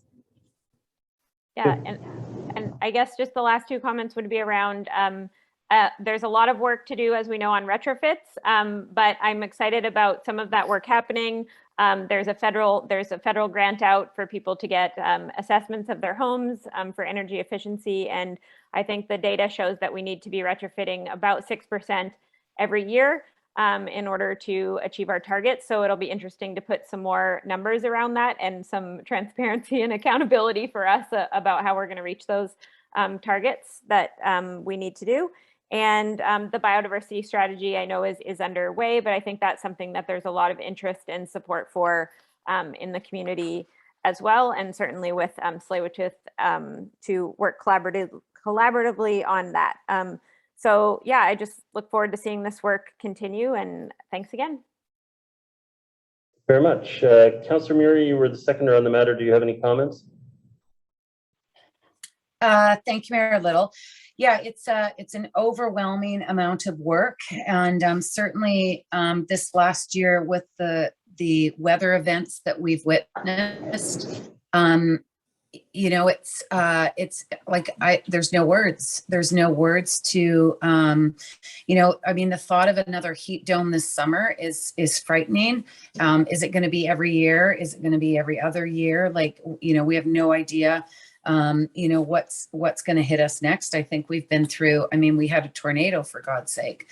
You know, never did I ever think I was ever going to say that. But it's certainly an overwhelming, but I'm glad we're under control and we've got it all figured out, and we're moving forward. Just things, just a couple of comments. I was, in regards to heat pumps, and I'm just wanting to know your comments on solar and how maybe we're looking differently at solar. I know solar wasn't that popular for a while. There's always a reaction for every action, or a pro and a con. I bring up the heat pumps only because my father has one in his unit that he lives in out in Vancouver, and his building is only about just over 10 years old, and he's just recently had to replace his heat pump. He's got a 1,000 square foot 2-bedroom condo on the 6th floor, and he's had to just recently replace his heat pump, as did every unit in the building need to replace their heat pumps at a cost of about $7,000 each. And I was surprised that the lifespan of these heat pumps wasn't longer. And I think of one for a house, they're upwards of 20, 25,000 for an average house. I guess they go up exponentially depending on how big your house is. But what's the technology coming? What are the improvements coming to this type of equipment, and what can we expect in the future as we're replacing natural gas with more and more heat pumps? I'm just interested in that. I was very surprised. I thought they would last longer. Jackson, go ahead. Thank you, through your worship, to Councillor Muri. Yeah, some great questions there, and it's very difficult to comment on, you know, the individual cases with the heat pumps. But what I can say is that the technology has certainly come a long way over the last decade or two, and heat pumps really long ago were, you know, considered, for example, really not viable at very cold temperatures, for example, and now we see them in many more applications in colder temperatures. And really, I think that there have been a lot of recent and very significant advances in the technology. So without really knowing the specifics of the units in question, it's hard to comment on the longevity, but certainly an area that's becoming more and more of interest, and I think of interest to our residents as well, because they do provide that healing, that cooling aspect, which is, you know, obviously helps during these heat dome events. In terms of the solar, the question around solar, you know, long ago, folks would dismiss solar in a sort of Vancouver application. You know, we get so much rain, and really how much, how effective could solar be? But we are seeing more and more solar installations. In fact, we did just recently drop our solar installation permit fees, as mentioned in the report, by 50%. And just last year, we had 18 permit applications for solar installations. So it's definitely something that's becoming more and more popular. And as we do experience more power outages due to more severe weather, it provides another level of resilience, really, where you're sort of, you know, more able to persevere when you're cut off from the grid, so to speak. One thing I just found out accidentally, and we did win an award for this too. It was part of our GIS system when it was first developed. We had our solar calculator that you could go on GeoWeb, and you could calculate roof, the solar activity on your roof, and if you were a good candidate for solar panels. And I understand, Mr. Stewart, that service has actually been cut from GeoWeb, sadly, because of some technological issues in regards to the platform. And I really hope that we can figure out a way to, we were ahead of our time in regards to that. Now's the time to really have that tool available to residents. I think they've discovered the GeoWeb. It's something I'm on every day almost. It's an exceptional piece of software, and I really hope that you're going to tell me right now that you're working towards reinstating that solar tool on that GeoWeb, because this is the moment to have it for residents to consider. Especially as we are just, there's so much more dry weather. We have more sun and, obviously higher intensity, sadly, but just curious about your thoughts, Mr. Stewart.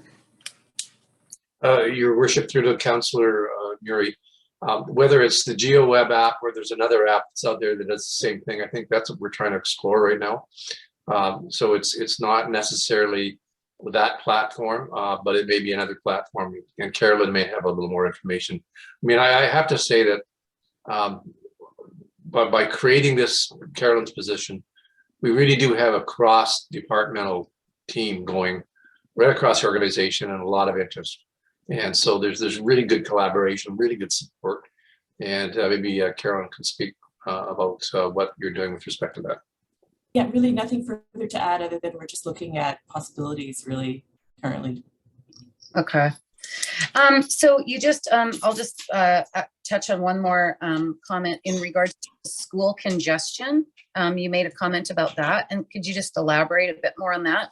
Because we have been talking about that a lot, and I'd love to hear your thoughts on that one. Oh, yeah, you're muted.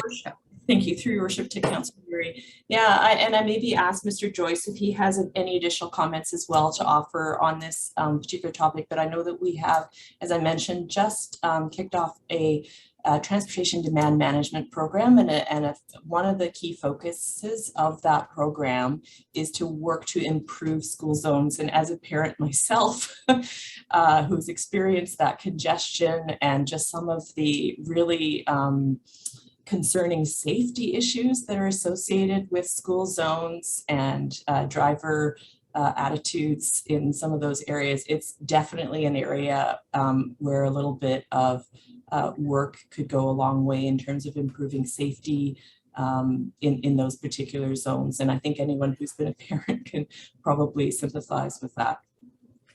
I think we, Mayor Little and I have talked about this over the years, and Councillor Hansen, when the provincial government changed the catchments. That was a move that offered, greater choice for families, especially as French immersion was brought in to the school system.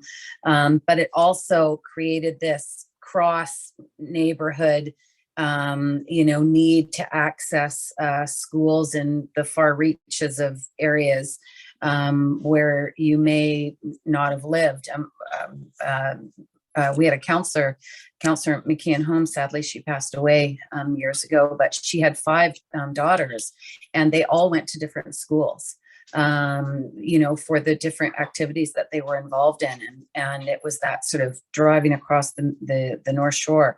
So, that's a challenge. Like, electric vehicles, and we talk about reducing greenhouse gas emissions with electric vehicles, and that's all good, but they still take up the same size of space on the roadway.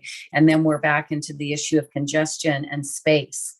And, as an island, that can be challenging on the edge of the sea and at the bottom of a mountain. We've got, Mr. Joyce, small strips of space to be able to accommodate that congestion. So I look forward to the work of the committee, and thank you, Ms. Jackson, for your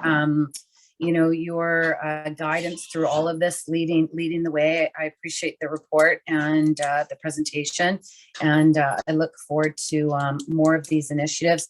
the embodied carbon is a biggie and a challenge. And yeah, wow, it's an overwhelming, you must just do a lot of Zen meditation and yoga in the morning before you start work to get you through this, because it's exciting and frightening all at the same time. And but thank you for your work. Very much, Councillor Murray. Next speaker I have is Councillor Bond. Thanks, Mayor Little, and thanks, Ms. Jackson, for the presentation. One thing I think about as we and around the world and us locally here are trying to correct the current trajectory of all of our systems and our lifestyle and industry and the economy to build a healthy and safe world, which we're currently not on the path for. One thing that I think about is how we not just have to change what we're doing. We often know what we need to do. We need to reduce emissions, and there's things that we can do to do that. But we often have to change how we organize and how we approach the problems, because a lot of the ways that we approach problems are kind of baked into the system that has got us on this trajectory in the first place. So I'm wondering if your group, Ms. Jackson, in the cross-disciplinary role that is, I think, somewhat unique and new for us in the district, if there's any thought on how we as an organization are changing not just what we do, but how we do it, and thinking about these changes and the better life and the better community that we're working towards building in a different way, because I think Councillor Kern reminds us all the time, quite frequently, that the changes we are making to make a safe and healthy planet, not just for ourselves but for everyone, are transformative. It is a transformative shift. So are there ways that along with staff and district, you are thinking about how that transformative shift shows up in the way you organize and your colleagues organize the work that you do, and how you approach this challenge? Through your worship, to Councillor Bond, thank you for the question. Really, I think I've been very fortunate to begin to build the team here, and we have one staff person who originally was in the planning group here, and another staff person who was originally in the engineering operations group. And so really starting to, and even having this position to begin with, to exist is really, I'm extremely privileged to be able to be in this position and be able to do the work here at the district. With the amount of collaboration between departments here is really, I think, the key to success. I'm noticing already just, it's about sort of the language and understanding each other's disciplines and each other's perspectives, and listening, and understanding sort of the objective of one department and the objective of another department, and how those can coalesce and move forward. And not only even within the municipality, but it's really, a lot of this work involves partnering with senior government and industry, with residents, with nonprofit groups. So there's just a huge amount of collaboration and going beyond the norm in terms of our typical models of collaboration, to really kind of achieve the best outcome. I think we've been really successful, for example, on the North Shore, in terms of bringing the 3 North Shore municipalities together to advance things like our low carbon step code and our jump on heat pump program. And, we've really, even though it takes a little bit more work and there's more meetings, I think the end outcome is a lot more successful. So it's really, I think, breaking away from those silos, and then, looking for those connections that can be made, and starting to use a shared language. That's excellent. Thank you. And I know we all have high hopes and a lot of high expectations for the work that needs to be done. So I'm very glad to receive this update, and keep up the good work. Thank you, Councillor Bond. Councillor Beck. Thank you, Your Worship. And just a comment, thank you very much, Ms. Jackson, for the presentation. It's great to see all of this work rolled up into a few slides, which really show how much we're doing in this area. I think it's something that we can be really proud of as a municipality. I think it's a flag that we should hold very high. And I'd love to see the collaboration that's happening across the different departments and as well as across the North Shore with this department. Great to see some of the numbers too, like when you talk about the municipal hall retrofit and a 50% reduction in emissions, that's pretty significant. So, you know, love to see that kind of thing. As well, the food security issue that came up, I know Councillor Curran mentioned. I'm very interested in that as well and learning more about how we can discuss that more and create some more opportunities. Food Mesh is the one that you mentioned, and I'm familiar with them as well. So would like to see you know, some more discussion on that. But yeah, just really proud of the work that's being done in your department and glad that we have you leading the charge. So thank you very much for all the work. Thank you, Councillor, for your comments. Councillor Kern, second time. Yeah, I just wanted to mention the piece about that came up earlier as we were talking about community grants, but is the connection. And when the BC CDC evaluated the impacts of the heat dome, one of the determinants of whether you lived or died was your social connection. And so isolation is a social determinant of health. And so this connection that we need in community to not just survive but thrive in the years to come and in today, and finding joy in our beautiful you know, forests and finding those magical moments, I think is so critical, and connecting with people because I know Councillor Murray, you talk about this. It can certainly be overwhelming and there's a lot of grief, but there's also hope.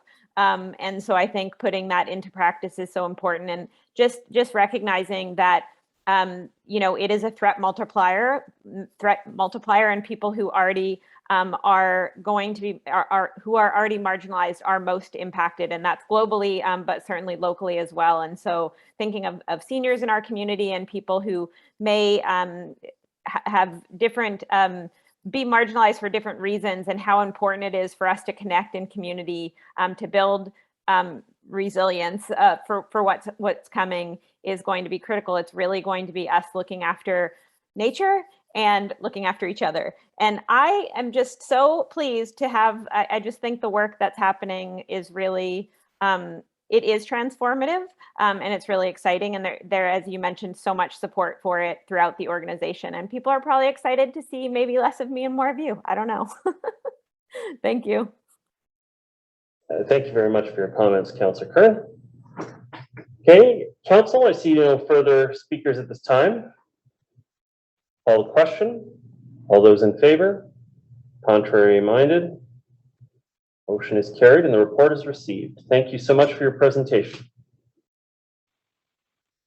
Council, we've completed the regular business of the meeting, and but at this time I'd like to give an opportunity for members of the council to make a report. I'll just be brief in my own comments tonight. It was reported in the media that we were exposed to COVID. Unfortunately, that led to me missing our first meeting of the year. But we did have 6 members of our family all go through it in a very short period of time. And I have to say there was a certain convenience of having the whole family go through it at once, but at the same time, it was also quite stressful for the kids going through it. And but everybody's on the mend, and I have to take my hat off to both the staff down at the Lloyd testing station. I know they're under a lot of pressure in the community. But I got in there and got in and out in a very short period of time when we needed to acquire a test for our daughter. The lineups were not long at the time.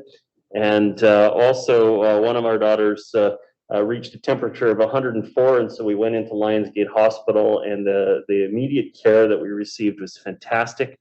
And even though it was a busy place, there was a calmness. Everybody was working together, and so my hat is off to the healthcare professionals down at Lionsgate Hospital. When we hit the peak of this wave, they did not lose their cool and delivered with fantastic professional service, and so I take my hat off to them for that. We are all recovered now at this point, and so get your lives and schedules back in order, and I anticipate having some very busy weeks of catch up over the next couple of weeks. as we move forward. But I did just want to express my appreciation to all involved. So we have Councillor Muir, you're going to be making a report. Thank you, Mayor Little. I'll just add that my family was also hit by the COVID bug. I was fortunate that I don't believe I got it, but my children were impacted with it. And I too concur that the Lloyd Avenue Center, it is a happening place, a hopping place. The lineups were a little bit longer for me, but I'm grateful for all of the medical staff that are in there. When I went and got my shot last week, there was a pharmacist that was assisting me. And so it's great that the medical community, with all the stress that they've been under and all the impact through this pandemic, and then trying to also function with their own families and their own lives. They are gracious, they're helpful, they're encouraging. I can't say enough about them. And certainly the traffic system that they have implemented down at that Lloyd Street facility is just like, it's going off without a hitch.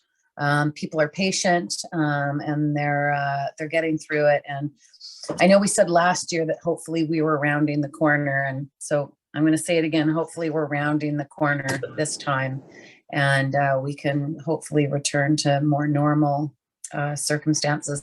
I know the traffic is very light right now, and I can only imagine that everybody is, taking an opportunity to maybe get away and to have some time away.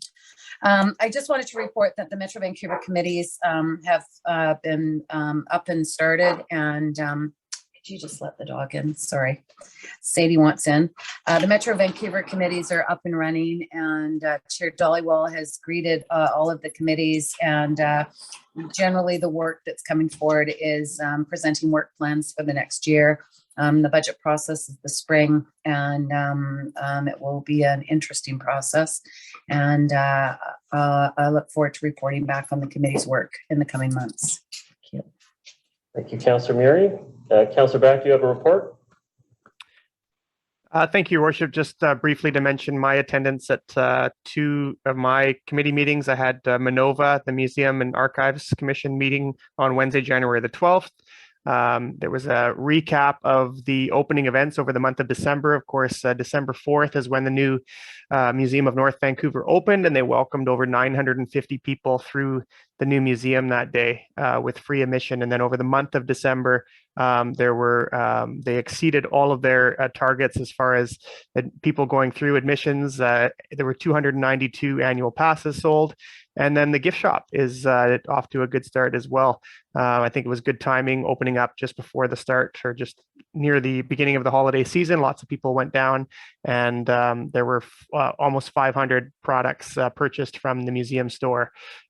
So a great start for the museum, and that was really just the first event. And now it's all about, the plan going forward to get more people through the museum. It'll be nice when things do open up a little bit more. They can expand the hours a little bit more and offer some different programming. Right now, the temporary exhibit is still not quite open because there's been ongoing issues with the HVAC system. But once that is opened, then the museum will be fully opened and welcoming more visitors.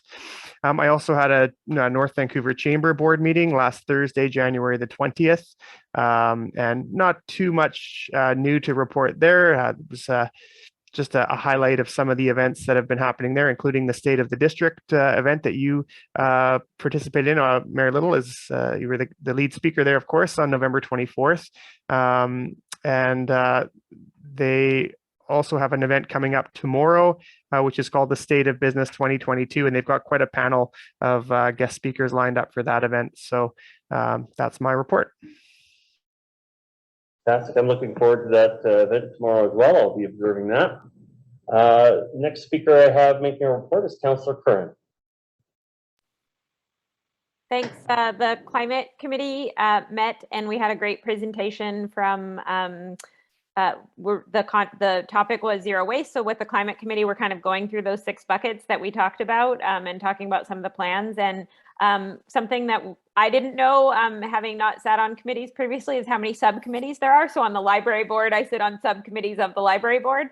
And so we started talking about subcommittees and everyone wanted to be on the subcommittees, and Carolyn's like, that's the same committee. But that just shows the passion that is in the climate committee. So we've branched into a subcommittee that's surrounding engagement, like community engagement and communications. And there was a lot of interest in that. So I'm excited about that. And then something that I didn't get to talk about, which I thought was awesome, and Mayor Little, you were maybe there, I can't remember, but the community in Deep Cove organized, and this was before in December, but they organized a thank you for all of the construction crew that was there.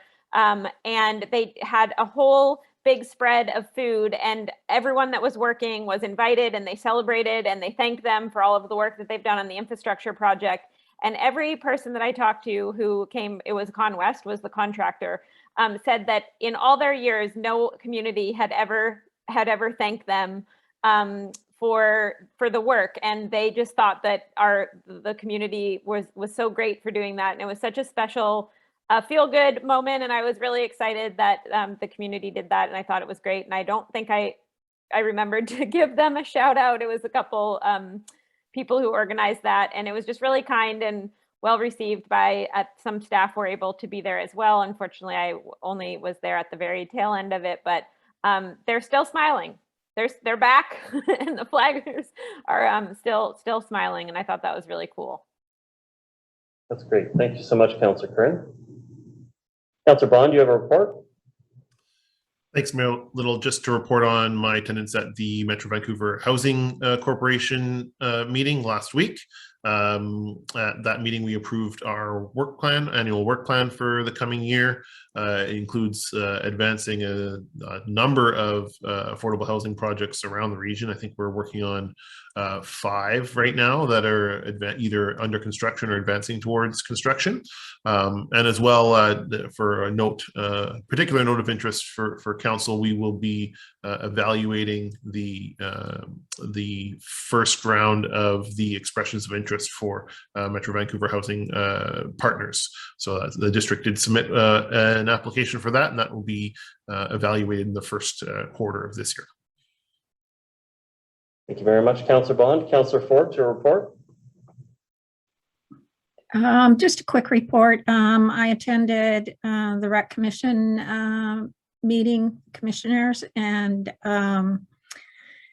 I just am amazed at how quickly if our heads spin when we're listening to the changes of rules and things that are coming out almost daily. I'm just amazed at how adept and how effectively the Rec Commission staff and their leaders are able to sort of switch their gears so quickly when there's a change, and they seem to happen all the time. There was a bit of a discussion about when they got the news before Christmas, when they got the news about Harry Jerome and that the old building would keep running. So that was a big switch for them. They'd already started relocating equipment and things and looking at programs in other places. And so then they were able to sort of come back to where they were before. So they're becoming very adept at that, being able to adopt to what changes that happen on the fly, so to speak. So nothing else much new. They looked at their budget that will come forward to the council, the city council and the district council. So that will be coming forward from them. So that was about a few other little things, but that was the main text of the meeting. Thank you very much, Councillor Forbes, for your report. Council, seeing no further reports. Mr. Stewart, did you have any comments to add to any reports you'd like to make? Your Worship, just very briefly, and it really builds on Councillor Forbes' comments. I did an article with North Shore News in the last week and a half, and just talked about the fact that about 98% of our staff have been double vaxxed. Less than a handful have not responded to the vaccine mandate. We have been able to make changes to the way we're operating and providing services, and we've had very, very little disruption. So I'm just really pleased with the resilience and the adaptability of the staff themselves. And like everybody else, we're just wanting this thing to go away. The sooner the better and get back to normal.